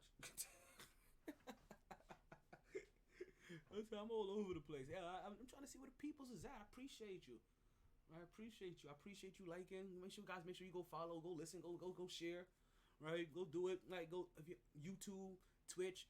Definitely go subscribe there. Like, those are the subscriptions that help bring in some funds so we can keep this podcast going and growing. We gotta bring in some funds. I'm just saying. I'm trying. First, I needed to pay my co-hosts so that they could quit their jobs and just come podcast with me full time. Like that's the goal here, right? Is to be able to pay my co-host enough money so that they can come podcast with me full time. So that you guys are just listening and just seeing here watching me just talk alone. Because honestly, it's like talking to yourself in a weird way. Like I don't want to be the mad podcaster. What take is he going to drop now?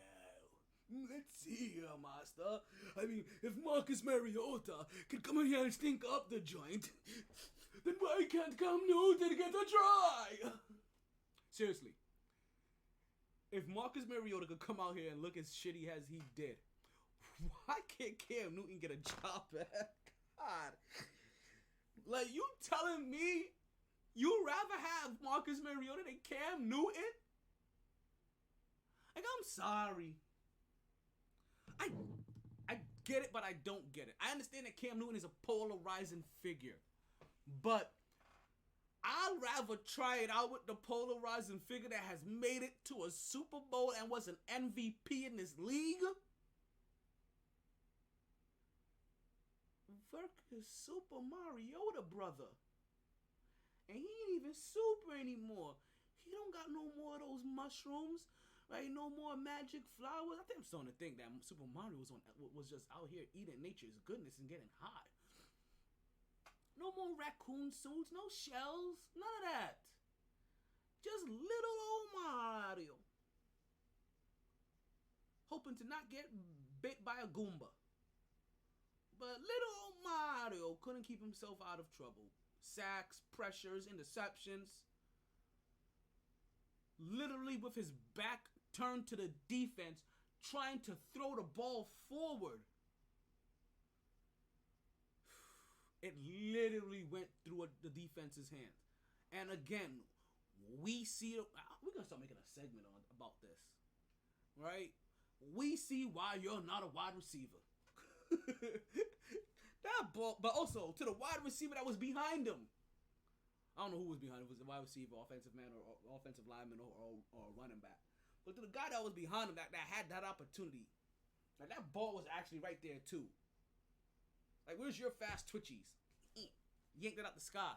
You want to see that again? Yanked it out the sky. Let's let you know that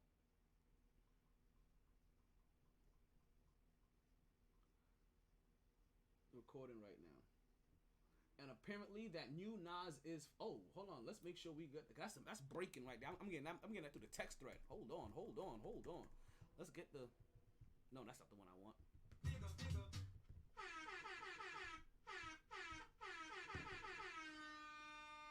Apparently that new Nas is fire. So go check out Nas's new. I didn't even know Nas is dropping a new album. Like, that's how much I haven't been paying attention. So I said, I don't pay attention like that sometimes. Did I just hear somebody join? The hell is hell's that noise?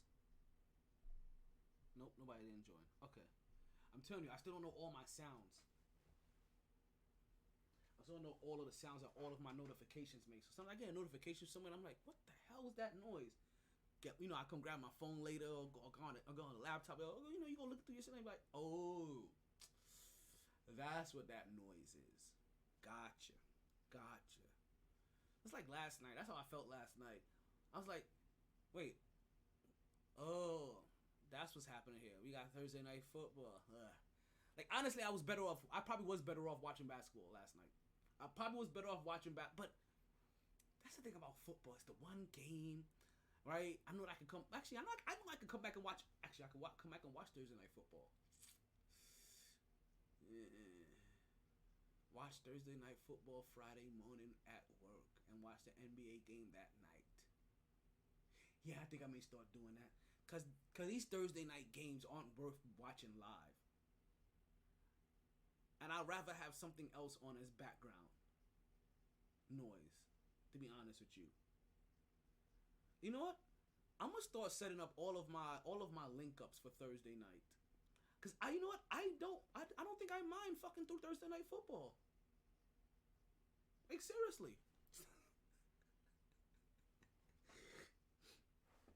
I don't think I mind this I don't think I mind that at all. Yeah. Oh, listen. Put it out the APP. Thursday nights are now open for business. Listen, this is No Nut November. Let's let you guys know. So, this whole entire month, I'm off schedule right now. Like, this whole entire month, you can't book any of my services, right, for this month. Every single day this month, I have marked it off as busy. It's No Nut November. So let's let you know, if I do call you and I ask you to go out on a date, or if I'm talking to you and it's No Nut November, I must really like your ass. Because, like, I'm willing to go through the whole month of no splash. No squeak 'em, squeak 'em, squeak, squeak 'em, squeak, squeak, squeak 'em, squeak, squeak 'em, squeak, squeak, squeak. You know what I mean? To build up the reserve. It's a good trade. It's like, see, I treat it like detoxing, right? Like or like fasting. Like I you know, or as it's better called, load management, right? Load management is good sometimes, right? I'm telling you right now, on December 1st, it's gonna be some trouble, right? Big wheels keep on turning, high wheels keep on rolling, rolling down the river. Like, you understand? You have to roll like a river for real.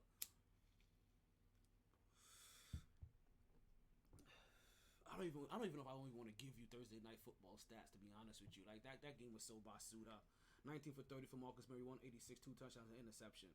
Marcus Murray also ran for 43 yards. He didn't he had no passes with over 100 yards, and that was him. Yeah, they played the rookie across the way. He didn't do it well either. Walker's, he had a mediocre game as well. 10 for 16, 108 yards, no touchdowns, no interceptions. He did get Dante Freeman in this game. 31 carries, 130 yards.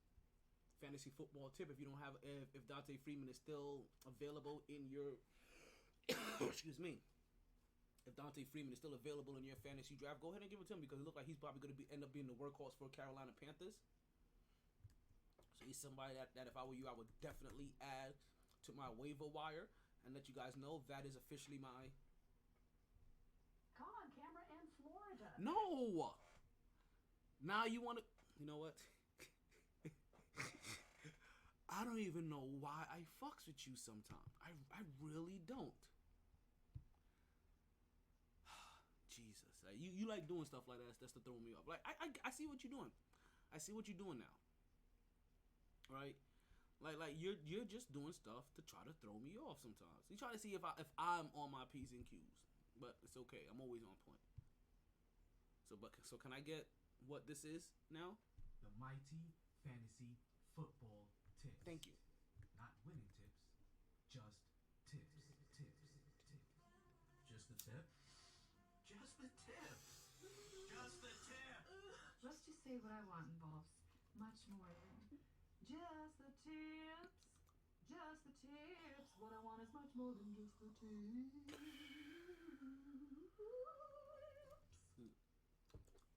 Yeah, so that'll be my fantasy football tip of the day for you guys. If Dante Foreman is Deontay, right? Deontay. Forgot. It's a hyphen there. You know how those hyphenated people feel. T'Challa, I'm such but hyphenated people. Sorry. I've never called somebody with a name like that. I never called them a hyphenated people before. But to my hyphenated people, I know how much they want that hyphenation in there. So to my Deontay Freeman, if he's still available in your fantasy league, go ahead and pick him up, right? Since Thursday Night Football just passed, so he's gonna be on. So I'll be on the waiver wires. Yeah, definitely add him. He look like he's gonna be a workhorse for the Carolina Panthers. Carolina Panthers, one of those teams that they're not doing much, but they're doing a lot with him, and that's all that matters for fantasy, right? And isn't that what all fantasies are made out of? Like what can I get the most out of in my fantasy? Nobody want to have a bad fantasy. Like you don't go to your fantasy and not bust a nut. Like no. All right, let's continue to roll up and roll out. We got a couple more things, right? Let's just shoot a little R.I.P. to Gallagher, right? I don't know if you guys know, but the comedian Gallagher, the watermelon guy, the guy that smashes the fruit, not stick his dick in it, like smashes it with a melon, right? He just recently died, right? So rest in peace to Gallagher. And I'm gonna tell you what's weird, right? Gallagher. I can't tell you one joke he's ever said. I think we all just recognize that he's the fruit guy, right? He's the fruit smasher, right? And if you guys are listening to the Blue Chew line, the phone lines are now open. Can you make money on this app? Yes, you can.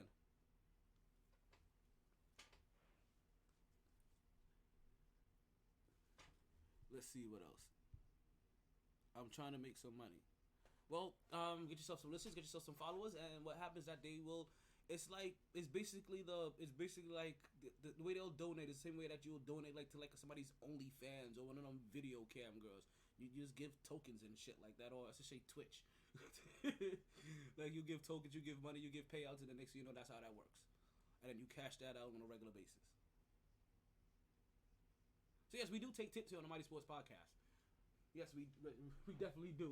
I don't advertise that. I don't advertise a lot because I do generally take more of them in public when we're doing the show live at Sharky's every single Wednesday from 8:07 to 11:07 p.m. And if you guys also know, Ladies Night is every Wednesday is Ladies Night at Sharky's, so that ladies, you can cash out as well.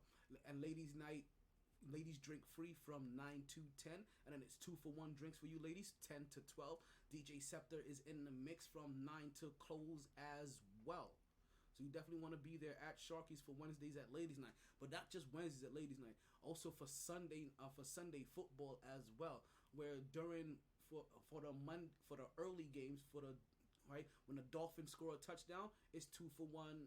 It's 2-for-1 shots. And then in the afternoon games, when the Green Bay Packers score a touchdown, it's also 2-for-1 shots as well. They also have beer specials, wing specials, beer bites, appetizers, all kinds of goodness, right? Popcorn, Grizzlies, with pretzels, all of that, right? And on special and on sale on Wednesdays. Make sure you get yourself down to Sharky's and grab yourself a bite or some fluids. You know what sharks do?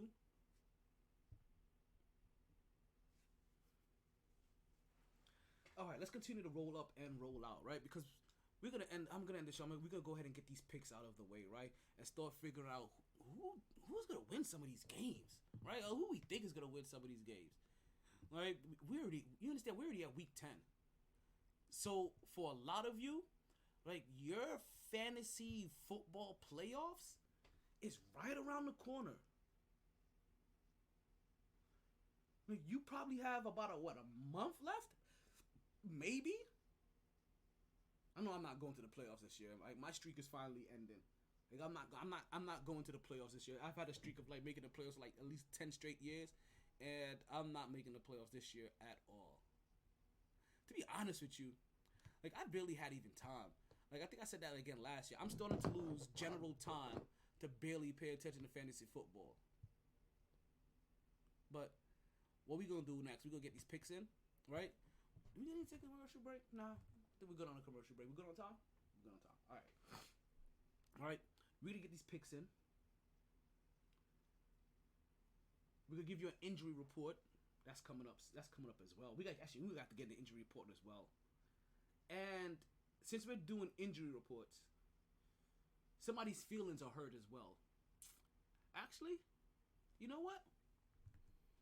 Let's give that to them now.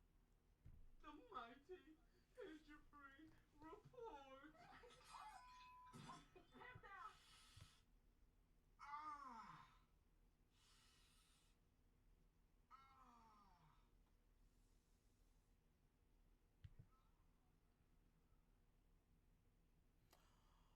Alrighty, folks. So we have a couple of injuries, couple of key injuries, right? Right now going on in not just the NBA, but also in the NFL as well. Now, if you are a Jets fan, you already know what injury this is, because you know what? You caused it. Yep. Jets fans, once again, you caused a key injury to another quarterback. Let's just hope that this time it doesn't come back and bite you in the ass, because in the past we haven't been so lucky. And Jets fans know what I'm talking about.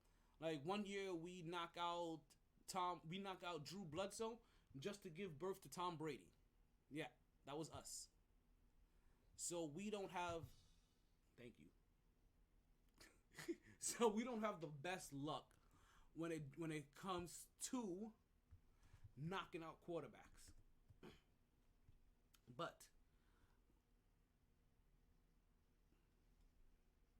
right now, this is a quarterback, probably the second most liked quarterback in the league, third most liked, second most liked young quarterback in the league. And that is one Josh Allen from the Buffalo Bills. Josh Allen is out injured with some kind of elbow injury. I think they said it, and this one is a UCL strain or something like that. Right, if I remember correctly.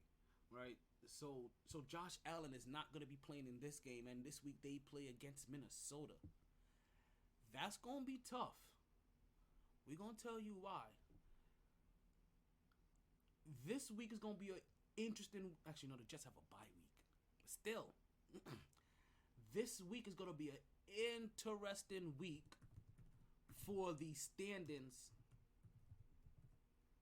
of the AFC East. This week is going to be very interesting to it. Now, if you're a Jets fan, you don't have to worry about anything. You don't play this week. You just beat Buffalo last week. You get to relax this week and come back ready, fresh for the second half of the season, where all you have, your expectations are just 50%. That's it. Half. Like a wife that hasn't done shit. Right? Half. Right? That's all you have to do, Jets. So Josh Allen, he's gonna miss at least this week. Right? He's gonna be missing at least this week with his injury. Don't quite know when he's gonna return as of yet. He may come back for next week, but we'll keep an eye on it. We'll keep an ear on this, because again, it's New York news, so we're definitely gonna. Oh, look, somebody dressed as black. Somebody dressed as the Black Panther last night at the Hawks game. He's right beside DJ Mohawk as he DJs during the halftime show. What is going on here? Who's trying to contact your boy? Well, I'm getting raid invitations. Oh, shit. Okay, you know what? I apologize. You guys are about to lose me on YouTube. Don't blame me. Not YouTube. Instagram. My bad. I said the wrong one. Instagram. That's the behind the scenes cam. But you guys about to lose me there. That's also the other call up line. You guys are fully about to lose me just for a quick moment so that I can do this Poke battle while I'm live on air doing my show. Like, only in America, right? Only in America. Oh wait, we need more bodies. This ain't gonna work. We need milk. Right? Okay. So you have Josh Allen. He's gonna be out for a couple of weeks, right? And we'll talk about that in just a minute when we go ahead and do our picks for the week. Also, let's switch sports. You have Joel Embiid with a shoulder injury, right? He's starting to wear the K tape, the K tape now. So, let's get out of this room. Let's see if I can get my gram back. Got the gram back. Okay, my bad. Instagram people, behind the scene camera. I had to leave you guys so I could try to join a Pokemon battle. It's the Pokemon I told you guys about earlier, Guzzlord. Guzzlord is in raids right now, and I'm trying to catch me a Guzzlord.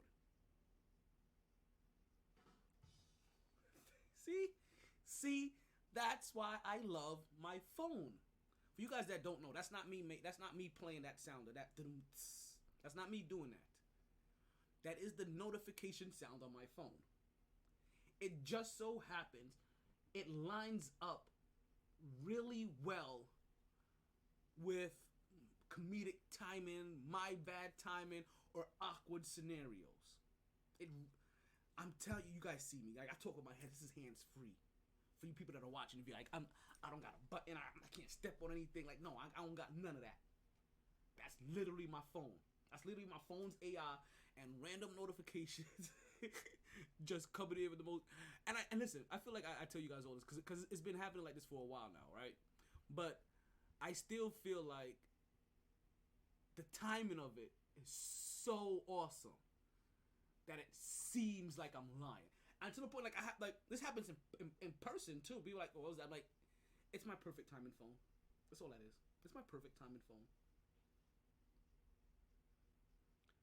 So to switch it up sports, right? As we leave football for a while, and that's really the biggest significant football injury update that we probably have. The next biggest football probably injury update we have will probably be Odell Beckham Jr. as he's coming off of injury and he's trying to find himself a home as of right now, and we'll see where Odell Beckham Jr. lands because I believe that the last year has overturned the image that was being portrayed about Odell Beckham Jr. I'm going to have to look into that one as well. Because when that was happening, it was when he was in the largest media market in the world. And we just said who the media... Nah, it can't be. That will just be some weird conspiracy theory shit. That could never happen. Alright, but Odell Beckham now, I feel like this last year has done well for his image to help rebrand himself, right? To help paint it in a proper light, where now he has more of a say of where he can go, and I can see at this point in time Odell Beckham Jr., right, just basically being a sniper, right, being an assassin, be a hired gun, like. Be primetime. Go to an organization, give them services, help them win a ring, and move the fuck on and go do it with another organization. Go to winning organization after winning organization after winning organization, until suddenly we see Odell Beckham Jr. randomly sitting around with 5 rings. We're like, damn. I know that's impossible. I know that's gonna be damn near impossible, but I'll take 3. What would 3 rings on 3 separate teams say for a wide receiver like Odell Beckham Jr.? That for the first half of his career, everybody just considered the catch and somebody difficult to deal with. So that's probably, to me, that's probably the second biggest injury report news or injury update that we can have. Is the return of Odell Beckham Jr. And I for one, I am very interested in hearing about where he's going to go. I don't know if he goes back to. I don't know if he goes back to LA. I don't know. I know LA said that what we paid him, or what we first offered him, was just the first offer. We expected to negotiate. See, this is the problem sometimes. Why not just be respectful the first time around? Why not just be full instead of playing the whole dog and pony show? Because now you may lose him. And he was a very intricate part into you getting to the Super Bowl, and even started off the Super Bowl as fast as you did with that momentum. And the reason why it's even bothering me so much is because what's going on with Aaron Judge and the New York Yankees. Because they could have given him a favorable offer the first time and just paid him properly. But too often, the individuals that make contracts, right, they want to play the dog and pony show. They're gonna lowball, and sometimes these athletes look at it, you know what? This is a negotiations. This is a disrespectful offer. Like, why come so low that it's just like, why not just come with someone that says, you know what? I appreciate the fuck out of you and what you did here. I think you're gonna like this. But nah, you know that you're giving them a fucked up deal and be like, here, eat shit. And then when they get mad that you fed them shit, we're like, oh, I was just seeing if you was gonna eat it. I wasn't really trying to feed you shit. Come here, nah. Bring the filet mignon. Bring it down. Come on, man. Bring the Angus burger. Right? Give me the Kobe beef bacon. Right? I have a question about bacon. So thank you. I so have a question about bacon. Right? But why not just give them the proper... I know in negotiation you don't always show your best hand, but second best hand? Like, why you gotta get the fifth best hand? But like seriously. Like, now you want to be like, oh, nah. But if I would have been like, oh my God, I can't believe he's eating shit. Well, you fed it to me. I said it was great. To somebody that doesn't know any better, like, the fuck? That's what these contracts are. I didn't even know how I got back down this contract aisle. I've been on this contract aisle for a while. Don't worry. Listen, people that listen on Podbean, you're about to lose us in just a few. Everybody else, you're safe. Just the people that are already reserved in the call-in line. Right? You're gonna lose us in a few, but there is another space already reserved. There's another room already reserved for you guys. So as soon as this one drops, let's go ahead and go to the next one, and you guys will be ready to call in. Don't worry, I'm filling up that call-in line for the picks so that we can get as many people on here for the picks, depending on the mood that I'm in. Right, don't forget, you can call in through the Podbean app. If you have the Podbean app, just look for MyT Sports Podcast and under the live tab. Or you can call in and join from Instagram as well. If you would like to call in, that is. Everybody else, use your Twitter fingers. Thank you again. And see that perfect time thing right now. That's the Pokemon room. Yeah, that's the Pokemon room right there. There's a Guzzlord out on the loose, and we're trying to catch a Guzzlord. Yes, that's the name of the Pokemon. I'm not making this shit up, fellas. There's a Guzzlord on the loose, and we out here trying to catch ourselves a Guzzlord. That sounds like something that sounds like the goals of every man from the time that they turn 14. Like, you know what? I'm trying to get me a Guzzlord for the rest of my life. Like, either one for the rest of your life or just multiple Guzzlords. I think I'm at the point where I'm just trying to get one. I was trying to think of the initials. I'm manifesting those initials. I think I'm gonna see her tonight. But unfortunately, this is not November, right? So just remember, December 1st. We're gonna plan something for. Is December 1st? What's December 1st? That's a Thursday. Oh, perfect. I just said now I am free now all Thursday nights because Thursday night football is so bad that I don't mind being preoccupied through it. December 1st. Oh yeah, it's gonna be on like Donkey Kong. And you know what? And I'm gonna make sure I take my ginseng that day too. You know what I mean? Get my maca root. You know what I mean? Get my horny goat weed. I tell you guys never know what angle I'm coming from. Frederick Hickman died too? R.I.P. Fred Hickman. sports announcer. Other injuries, right? Other injuries around the way, right? We also have an injury to one Giannis Antetokounmpo from the Milwaukee Bucks. Giannis Antetokounmpo has a knee injury, so he is questionable and he is day to day, right? And the person that Giannis Antetokounmpo has replaced, even though he is still averaging about 24 points per game this season, is one LeBron James. LeBron James is also out and is questionable with a current groin injury. Guys, I don't know if you know by now, right? Actually, let me see. What was the number that we had the last time? Because I know we had the numbers the last time. The last time we gave you guys an update, LeBron James was 1,106 games away. He's currently averaging just about 24 points per game. Which means that it would take him 55 games that he plays in to break that record. So we're not looking. So let's let you guys know. So more importantly, right? This actually kind of times out well. Right? And let me not disparage any fanhoods here, right? Fuck that. This plays out well to you fake fans of basketball, right?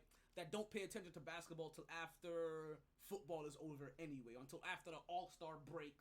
Like whichever one of those fugazi fans that you are. Yes, I'm calling the ones that don't pay attention to after those times fugazi fans. Listen, yes, my co-host KJ. Yes, my co-host Mark. I'm calling them both out to the wild. Fugazi.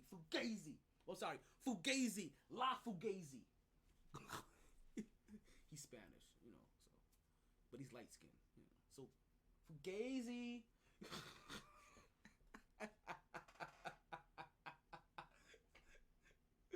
Oh man, the way we talk shit within our community is not even funny. It's like you know what? It's like it's not even that's our community. It's funny when they was talking about when we talk about our community, right? Is when they tried to go after Fat Joe for saying nigga, and Fat Joe was like, nigga, please.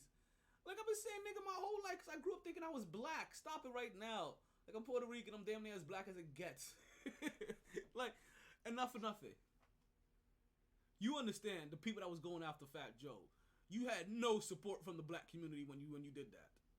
You realize that because Fat Joe has grown up amongst us. He has been one of us forever. Like you understand?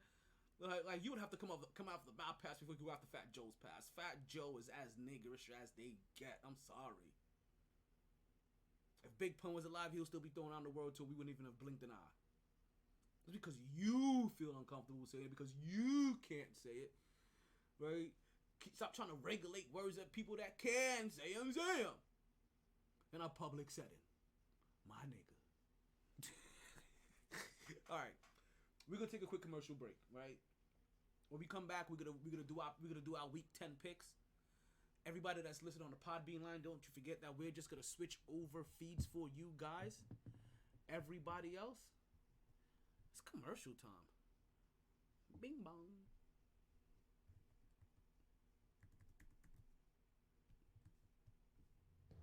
They didn't join this team to win championships.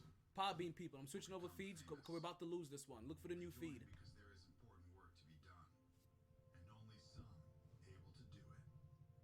They are brighter, better educated, led, and equipped than any team in history. They are doctors, lawyers, engineers, technologists, and combat troops, all prepared for whatever comes their way. You'll find them where the lights don't flash, and the only contract they sign is with themselves and their country. One day, they may be asked what they did to make a difference in this world, and they can respond, I became a soldier.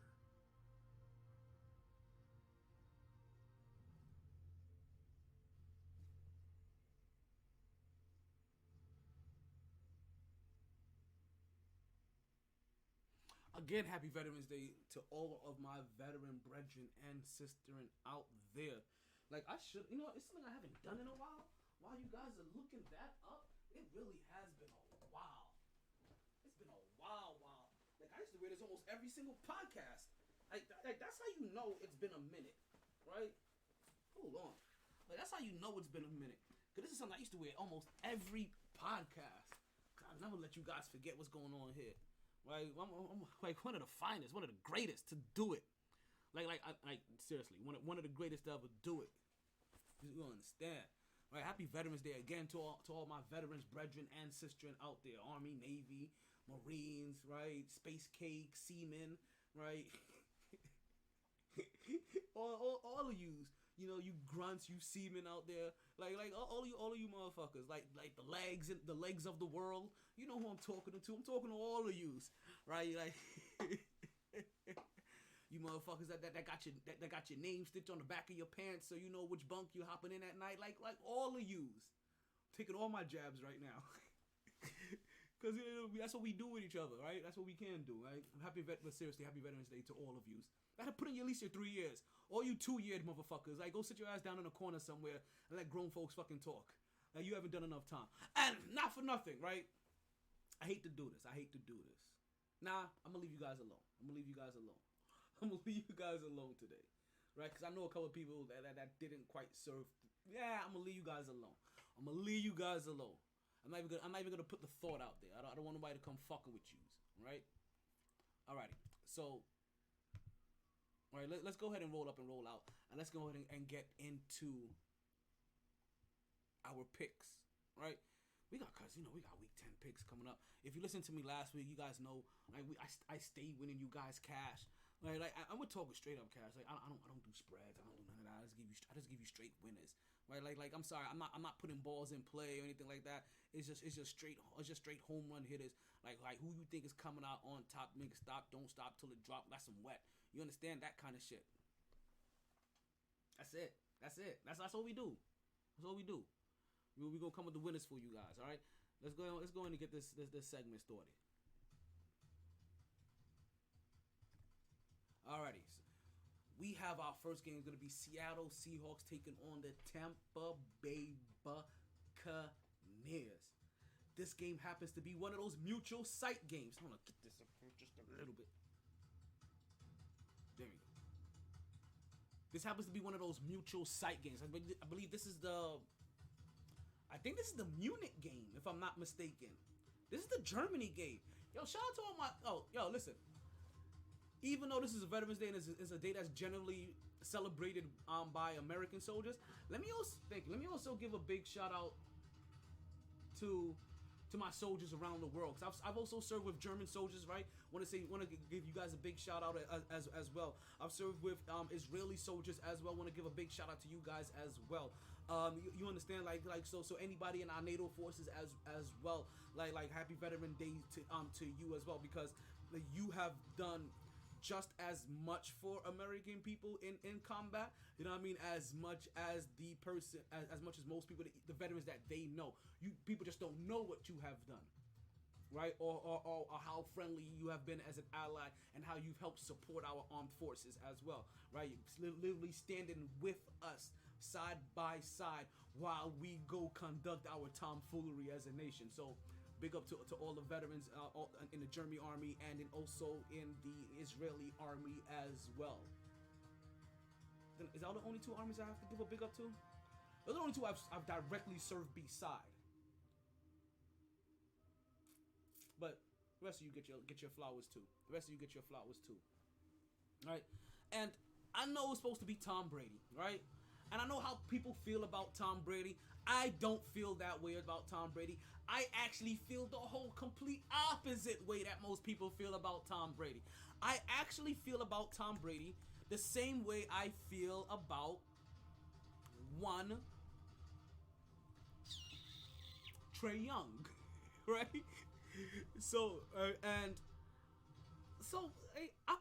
I have no reason to feel like Tampa Bay and Tom Brady's gonna win this game. Also, they actually are playing a good team.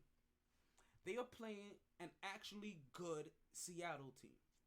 That Geno Smith in himself, right, in his own right, is looking just as good as the Russell Wilson that we know in memory. The Russell Wilson that you guys thought that you knew, right? Or the Russell Wilson that we have image in our head, right? The image, the likeness that we have of Russell Wilson. That's who Geno Smith is right now. And if this was Russell Wilson playing Seattle, give him a chance to beat Tampa Bay on a mutual site. So how do I feel? I think you see exactly where this is going.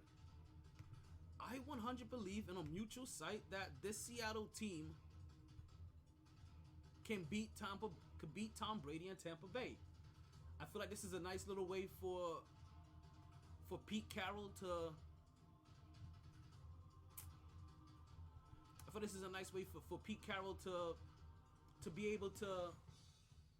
Thank you. Oh, let me see if that's my Pokemon group again. It's starting at 6:15. All right. Something completely different. Wait for Pete Carroll to even get some redemption in a weird way, right? So see, and I know it's weird to say that it's not really redemption, but anytime that you can get revenge on a team, on a player, on a team that feel like you got robbed from, and show like, yo, see, if I had a quarterback that would have listened to me, I could have beat Tom Brady that time. Like, no, you understand how people are. Any little weird motivational factor. So, in this game, in our first game of the week, second game of the week, where we have Seattle taking on Tampa Bay, I am going 100% with the Seattle Seahawks. All right, let's go ahead and get Seattle up in here. All right, oh no. All right, next up we got the Minnesota Vikings taking on the Buffalo Bills. This one is tough. All right, where's the automated picker at? Where's the automated picker 8,000? Here we go. Got to make sure the automated picker 8,000 gets in here too. We don't want to leave out the machinery. That one picked Tampa. We got Minnesota taking on Buffalo, right? When it comes to Minnesota and Buffalo, Buffalo doesn't have their quarterback, right? For Minnesota, this is not a prime time. Let me not say. For Kirk Cousins, this is not a prime time game. This was supposed to be a really good game. We're talking about the best team in the East versus, the best team in the AFC taking on the best team in the NFC. Kind of, sort of. One of the best teams and one of the best teams, right? But instead, now we got just Minnesota taking on Buffalo without them having Josh Allen. So those two factors are going for Minnesota, period. Right? Also, Minnesota already has a squad. They have a squad. So Kirk Cousins just has to keep being and it's already past the point for him to come back down to the norm. Because for Kirk Cousins to come back down to the norm and continue to be an average quarterback, he would have to lose every game now for the rest of the season. Oh, God. Oh, my God. Do you know how horrific that would look? How bad that would look? If Kirk Cousins suddenly loses every game this season and they end up basically at 500? Oh my. They would have to get rid of him. Like, I'm sorry. Ooh, I don't know who Zabby's is. Look like some Atlanta shit, but I want their wings now.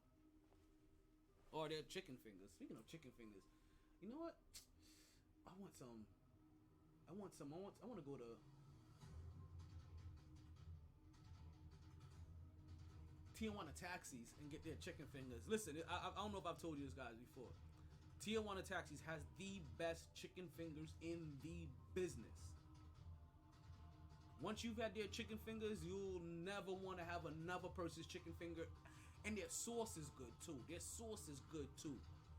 So once you have their chicken fingers with their blend of sauce, I don't even know what sauce they use. When you get that, you will never ever want to have another, and I mean this, another chicken finger again. Now, you may end up doing what I do, like end up just trying chicken fingers all over the place, right? Just to see if any of them are comparable, and very quickly realize. Okay, I see what I'm doing here. Right? Very quickly realize, my mic is muted. Stop. Okay. Very quickly realize that there isn't a better chicken finger in the game. It really isn't. automated picker 8,000 believes that the Buffalo Bills can hold off at home against Minnesota without their quarterback Josh Allen. Now I'm gonna tell you this.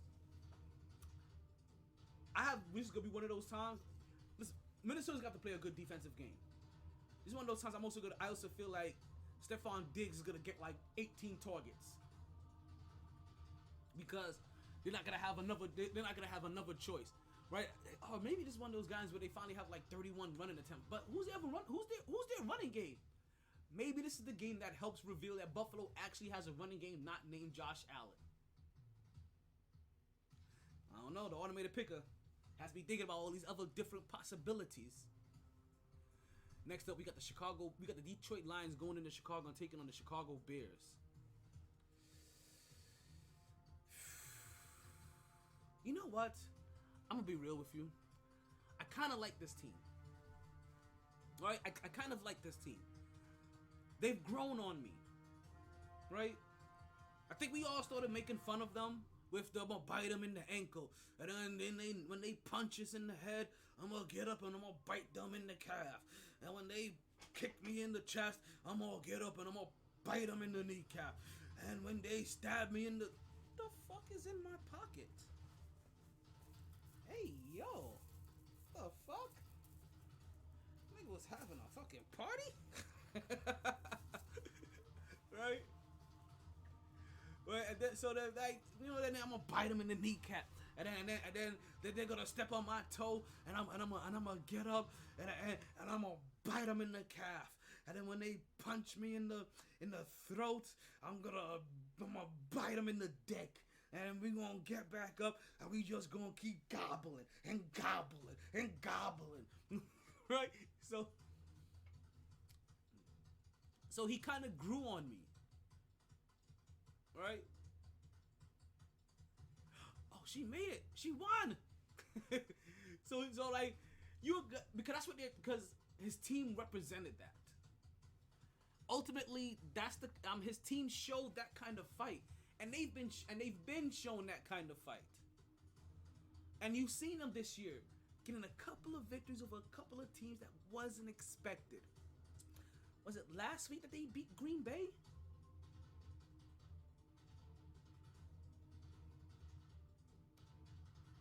What is this that she got? They gave her a custom Xbox controller. Oh, okay. It's I guess Xbox is the sponsor.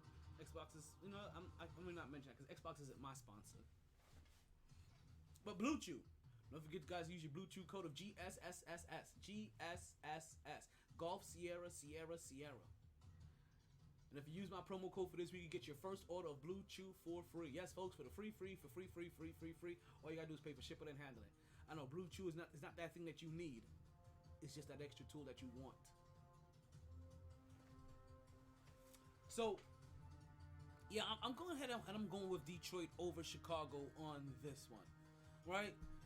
And then next up we got Denver versus Tennessee, and I'm really not a fan of Ryan Tannehill. See, I'm telling you, like, I'm too emotional. I'm too emotional to be doing picks. I really am. Right? I really am too emotional to be doing picks. But I am not a fan of Ryan Tannehill normally. But Russell Wilson has not given me a reason to want to pick him this year. At all. Not one reason. I have not seen one reason whatsoever out of Russell Wilson to believe that his team can come away with a victory over the Tennessee Titans. Tennessee Titans have also... Alright. The Tennessee Titans also, I feel like they got their... Maybe last week they got their groove back a little bit. Maybe they found themselves. But we'll find out. Right? They played... Who did Tennessee play last week and lost? But it was a good game. Was it Kansas City? Hold on. Let's take a look. See here. I'm just going to go ahead and expand this. Who did they play last week? Tennessee. Yeah, they played Kansas City. Now, they may have lost, but it's one of those games where you look at it and you're like, you know what? We could have won. It took. I think if I remember correctly, I think that game went into overtime. So they had a chance. So if you're Tennessee, you can come back in this one and be like, you know what? If we're all we gotta do is make sure that we use is bring that same energy that we had for Kansas City and bring it for Denver. And you know what? Why not? Why would that be so? Why would that be so hard?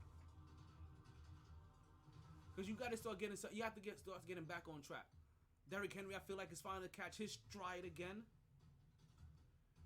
Right now, I'm watching this Atlanta game. Atlanta's up 36-31, while like 5 minutes left to go in the second quarter. I thought they had halftime already. What the hell was all that then before?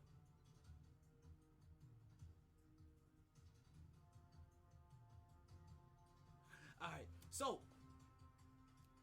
yeah, so right now I'm going with Tennessee over the Denver Broncos. Automated pick at 8,000 is going with Denver over Tennessee. After that, we got Jacksonville taking on the Kansas City Chiefs. And to be honest with you, I've told you once. I don't think I've told you twice.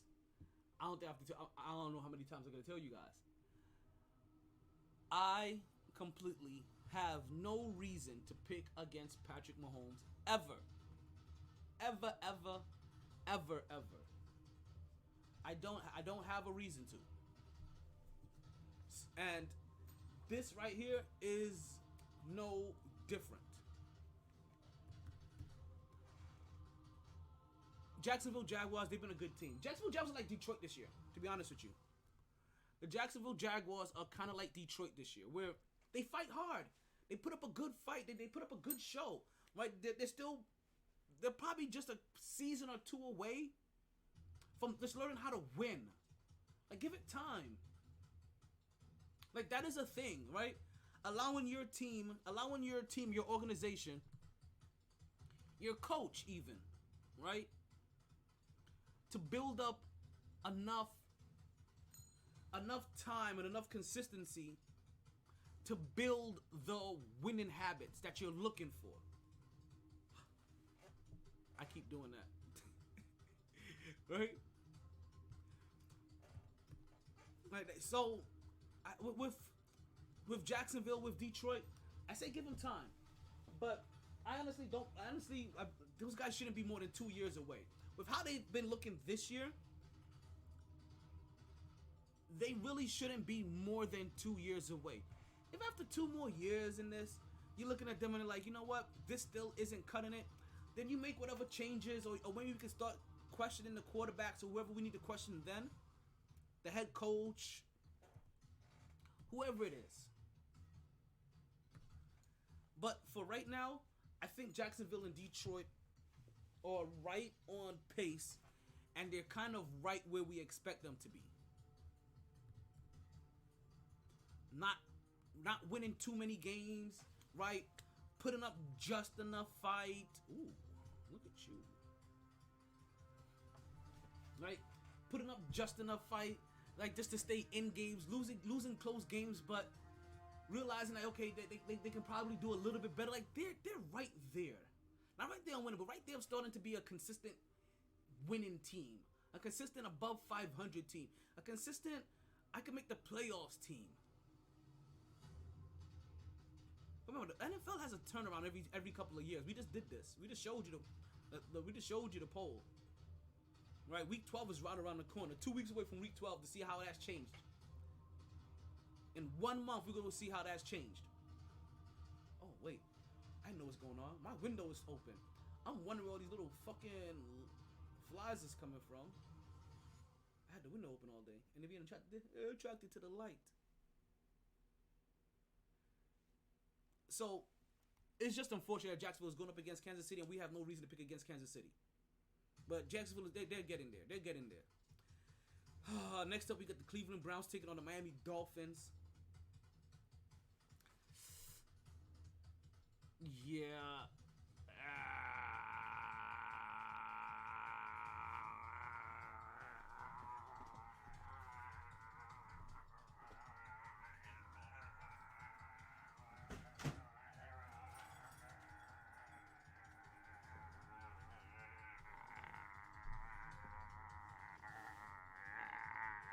can't say it. But you guys see it. You guys see it. I don't think we're at a price where we're believing in Cleveland quite yet. That's, you know what? You know what? Nah, I can't do it. I'm picking Cleveland to win this game. So guys, you guys know what's going on here. This is a heart pick. I'm not picking with my brains here. You saw who my brains picked. My mouth and my heart is doing something completely separate. My brain says you go here. The automated picker 8000 says you go there. I say, I think this is a good opportunity for the Cleveland Browns to have 280 yards on the ground, 3 sacks, and an interception. Or 3 interceptions and 2 sacks. Right? And come with a nice little victory. I got the New York Giants beating the Houston Astros. Sorry, I mean, you know what that is, right? Like, you know exact. You know, I think this is gonna be the new screen. Yeah, this is gonna be the new screen. I know what I'm about to add something in here, and this is definitely gonna be the new screen. But that's pure Emotional damage. when it comes to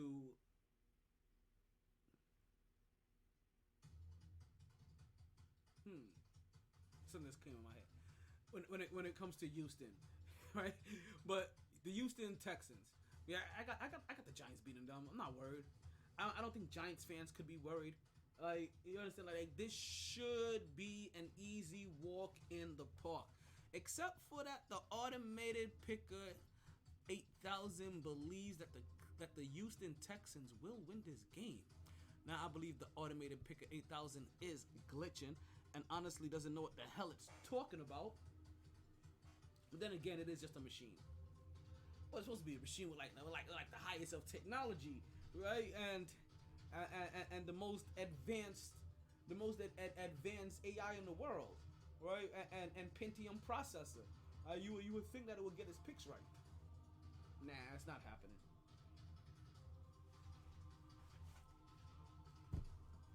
It's one of my army. Oh, shit. Yeah, that motherfucker's big and heavy. Oh man.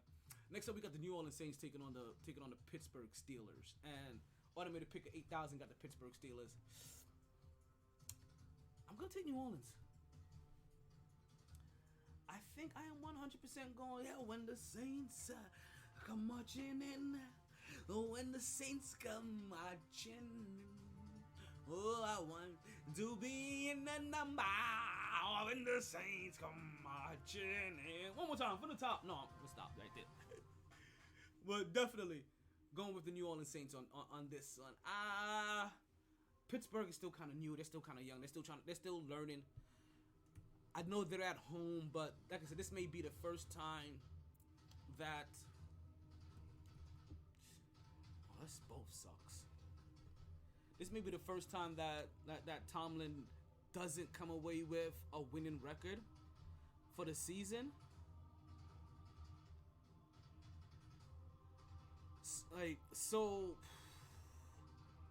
This is like. Oh, man. Yeah, I'm going to go New Orleans. I'm definitely going to go New Orleans. I'm going New Orleans.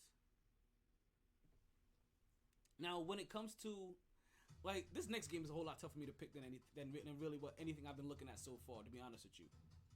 Like, it really is. Let's see here.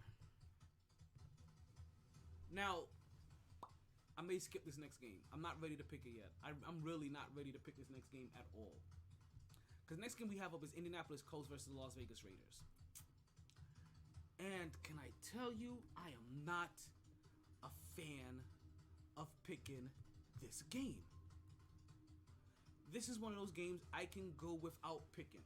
like 100%. I can go without the financial, any kind of obligation of having to choose this game.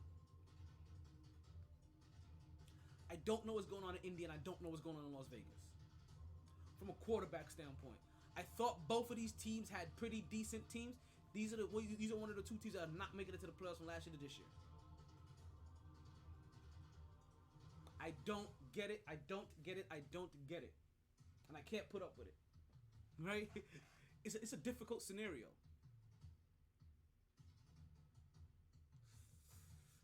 Oh, man. Indy or, yeah, see? Or Las Vegas. They're both jokes. Wait, is that my rate invitation? I know one of those supposed to be coming pretty soon. I think that is. I just looked at the time. Wait, let me get in there. Alright, let's go. Wait, how many do we have? Shit. There's this one. You got a room? There's nobody in there.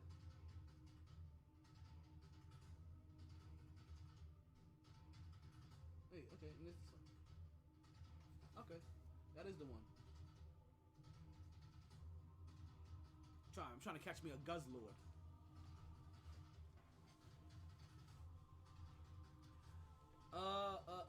What was I saying? Where we at? Okay.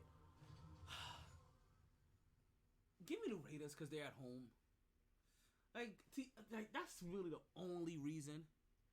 Give me the Raiders because they're at home. Other than that, I have no if the Colts are at home, I'll pick the Colts. This is one of those games I'm just gonna stick with a home team here. They are both highly disappointing. They really are. That's probably gonna make this one so tough. Like, they're both disappointing teams right now. Right? Next up, we have the Green Bay Packers the Dallas Cowboys taking on the Green Bay Packers. And I can see this as a game where Aaron Rodgers finally gets his shit together. Did he get any new talent? No. Did he add any new pieces? Have they gotten better? No. Just sitting here hoping. Right? Thank you. Just sitting here hoping that they can get their shit together. Just sitting here hoping that this is the game that they turn it around, because you got to figure that they're gonna win somewhere, right? They're gonna win. They're gonna finally start piecing something together and start winning. I know you were like, I know flying across on Monday night, maybe that wasn't the right time. Maybe on a random 4 o'clock game in Green Bay, 1 o'clock game, 2 o'clock game in Green Bay, in Lambeau Field, maybe you guys can get back on the winning track. It's one thing to lose to all of New York. You don't want to lose to you don't want to lose to that whole NFC East. Nah. Let's try not to make that happen. So I'm gonna have them. I'm gonna get them to pick this. I'm picking them to win the game over Dallas. After that, we have the Arizona Cardinals taking on the Los Angeles Rams. I'm gonna go ahead and pick the Los Angeles Rams over that one. Tonight, this year is not the year. I told you, like, I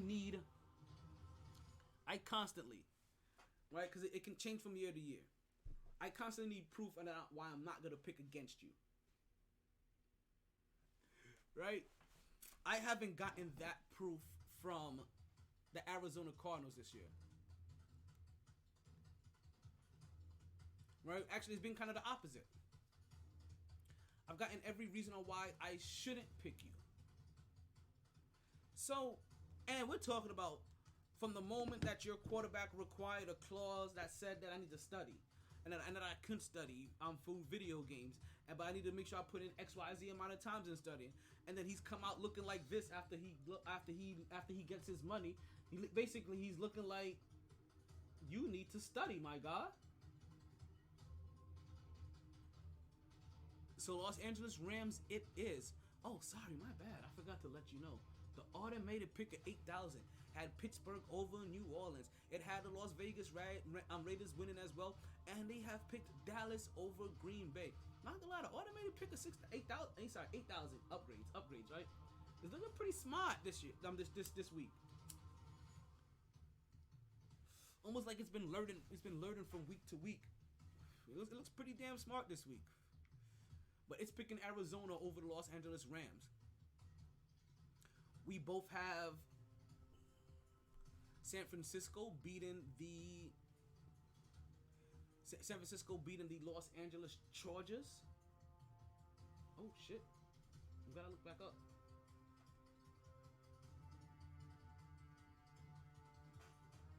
And lastly, for the Monday night game, we have the Washington Commanders taking on the Philadelphia Eagles. The automated pick of 8,000 has the Washington Commanders. And I know this is a division rivalry game, but let's keep rolling up and rolling out.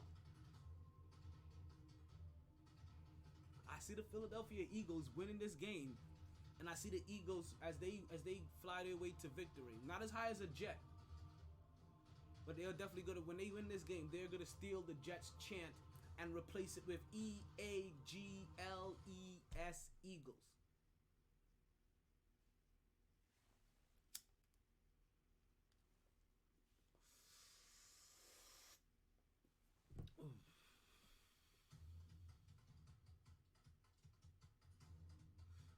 Alright, folks, so I think that's the last game of the week. Let's go ahead and wrap this up and roll it up and roll out, and also wrap up this segment.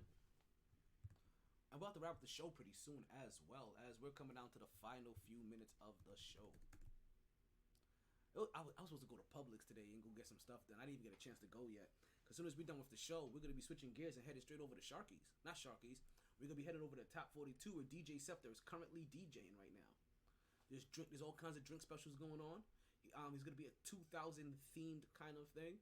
So there's going to be a lot of good music, a lot of good vibes. You come there, you know what I'm saying? You come with your squad, you come with your tribe, and vibe out. That's all. Just vibe out. I'm surprised I haven't lost the Instagram cam yet. The gram cam. Hey, the gram cam. Woo woo, for real. All right, I'm done with those picks. Let's see how many of these picks hold up this week. We did pretty well last week. I was really happy with how we ended up last week. So let's hope that we continue to keep that vibe going. Thank you. Wagwan, Janice. Don't forget, ladies drink free every Wednesday at Sharky's. But tonight there's a 2000s party, right? 2000s kind of musically themed party going on at Naked Taco. Going down at Naked Taco right now from 6 to 11 p.m. DJ Scepter's in the building. There's all kind of drink specials going on, like 2 for 1s, ladies specials, like you understand, that domestic this, import that, right? So if you got anything else going on, I'm about to listen. As soon as I'm done with the cast, like I'm about to trim myself up a little bit, because I gotta get these sides to, I gotta get all this shaped up a little bit. You understand, right? And then I'm gonna head down there. So I probably won't get there till about 8 o'clock, but I will be there. You guys, hopefully we see you guys there. Hopefully I see you there. It's my sister over there. I'm always so happy when I see her. She put a smile on my face every time. Every time I see her, she put a smile on my face. Alrighty. Like I was telling you guys, like we're about to wrap up the show pretty soon. Like I said, we're about to head over to Top 42 we were just talking about. And I'm gonna end the show on something very, very non-sports, right? And non-sports in like lightheartedly. Like I know I started off the show with some non-sports, and it was very heavy-hearted. We're gonna go light. Thank you. We're gonna go lighthearted, like to end the show, right? And that is a beef that I'm having recently, right? And it's a phone beef. And I didn't know I was having that beef until right now, right? Probably like minutes before I joined the show, right? Before I came on the air. I realized I was having an issue with I had an issue with my phone, and I've had this issue with my phone for some time, and it hasn't been fixed. Right? And what made me realize that it needed to happen is that all the time, right? All the time, tacos. All the time you hear of iPhones getting these new features, and every time they grab a new feature, it's a feature that Android users have had for years. So I don't know what year this feature was dropped by the iPhone, but I feel like we're coming to right around the time. Oh, he just won an Xbox. This is dope. We're coming to just about the time where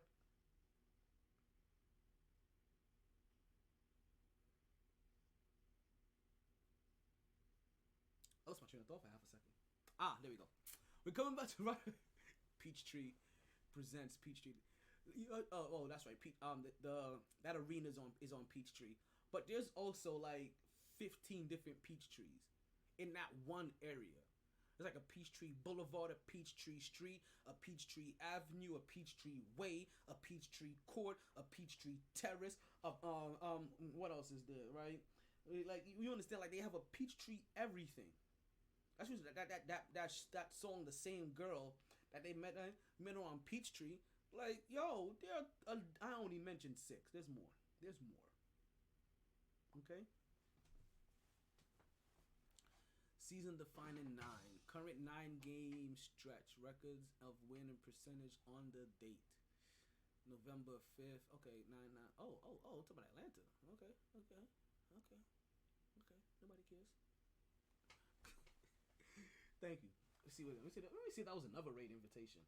Because I'm keep getting raid invitations because we don't have enough people to take down this boss. So we keep getting stuck, not being able to do it. Here I come again. Let's see if we can get this one done this time. Like I'm here every time. Let's see. It's just us two again. Alright, I gotta make sure I look back in like less than a minute or else I'm gonna be stuck in this room. I won't be able to beat this dude. So, I believe that enough. I'm not quite sure what year this feature came out for Android. That's okay. So, again, let me back up. I got a beef with Android right now. Right? And I'm not quite sure how long the patent is for this particular feature. But I feel like enough time has passed that in the next series of Android phones, or even by next year's upgrades, right?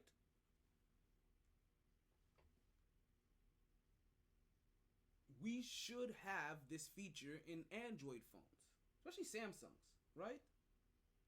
And that is message reactions. Yep. That simple. Message reactions.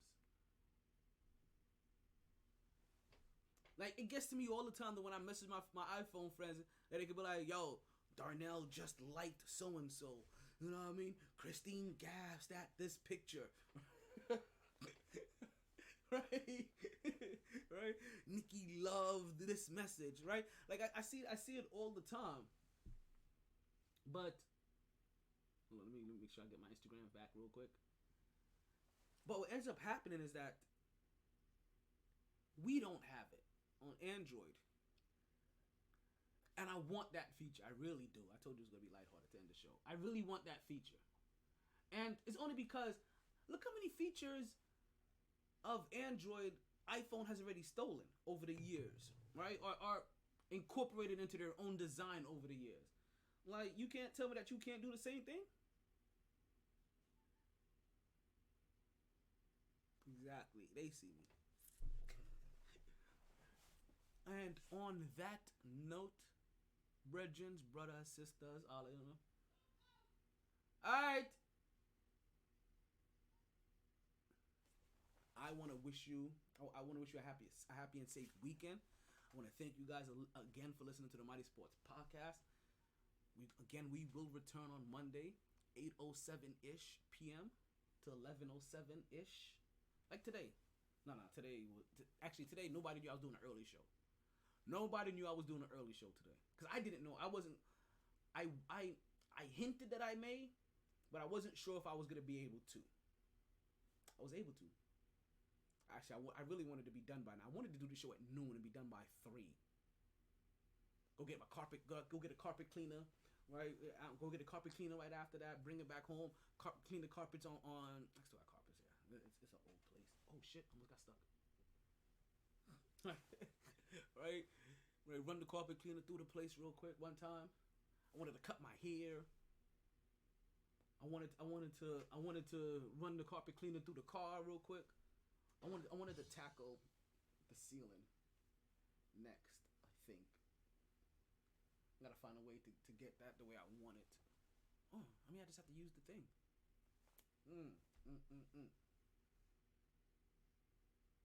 That's gonna take forever. Goddamn. But I had a whole bunch of plans, but I started pod prepping, and to make sure I could give you guys this intricate show with all of these graphics and features and details, and information and videos that I didn't get a chance to watch before I shared it with you guys, so I could know that it had exactly what I wanted, and it didn't.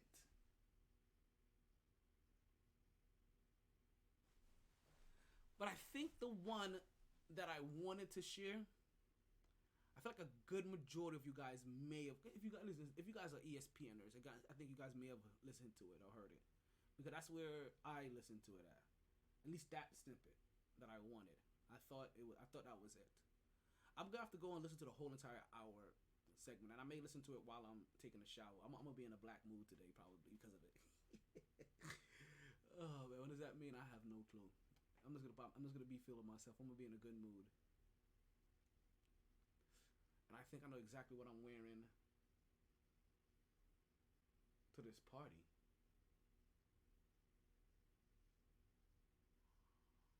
I think I just figured it out. What's love got to do with that? What's love? It's about us. It's about trust. All right, I'm signing to my with the MyT Sports Podcast. Again, I thank you guys for listening. Don't forget to like, share, and follow on all platforms, right? And also, don't forget that the keys to happiness is the keys to life is happiness in your asshole. All right? You know what I said, Reggie? The keys to life is happiness in your asshole.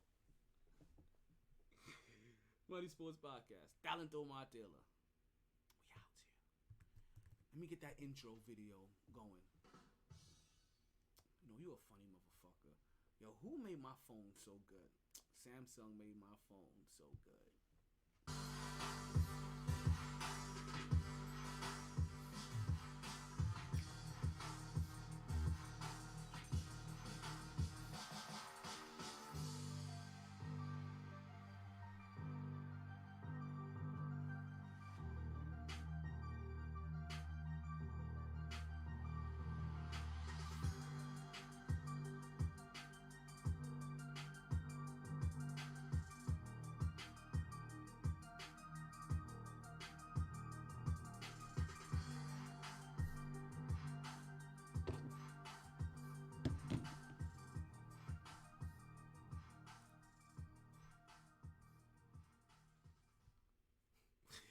And what pops up on my news feed as I'm about to leave?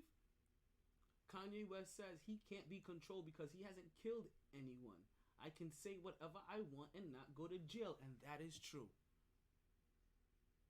That is so true. Let me see if we get Kanye's words. It's from nobody, right? I ain't taking no slice from nobody. It's God. It's the only person that I serve. My mom ain't here. My mama was sacrificed. Don't lose it. You understand? Yeah. Michael Jordan, what about him? His daddy, right? Bill Cosby, his son, right? Dr. Dre, his son. You're out in Hollywood, a lot of people come up missing. Feels like it might be a lot of that in order to control, traumatize. They want to monetize and traumatize. Word. And God loved me. You understand? They hit me. Gap, Adidas, all that away. Still, Forbes, who hate me, right? Had to write net worth 400 million. Jesus is king. God loved me. That's more important than being alive. That's the thing. You know what I'm saying? And this truth is going to be heard. Y'all can't send none of y'all Meek Mills, y'all Puffies, y'all Lil Boozy, none of these names, none of these people that have to listen to y'all because they have legal. I never killed nobody, right? I'm the pussy that never killed nobody, right? But that means I can say whatever I want and not go to jail. And scary. Shit, huh? I see that from the And beginning. scary. They can't control you. They can't. They try to suppress you, but that's how they try to categorize. They can't control me. This is You know what I'm courtesy of the saying? Shade Room. They can control Shaq. They can control Charles Barkley. They can control LeBron James. They can control Jay-Z and Beyonce. But not you, man. But they can't control me. You Not see, it you. ain't no name I won't name. It's up. Not you. You know what I'm saying? And just for Minister Farrakhan, I love you, but the way you read that, I took that as a slight. You know what I'm saying? I'll take no disrespect from nobody. So let's get on the phone. Let's talk that out. I don't care who you are. I ain't taking no slice from nobody. Right? I ain't taking no slice from nobody. It's God. That's the only person that I serve. My mom ain't here. My mama was sacrificed. Y'all heard. You understand? Y'all heard the rest already. Thank you guys for listening to the Mighty Sports Podcast. I done told Martella, and we are out of here.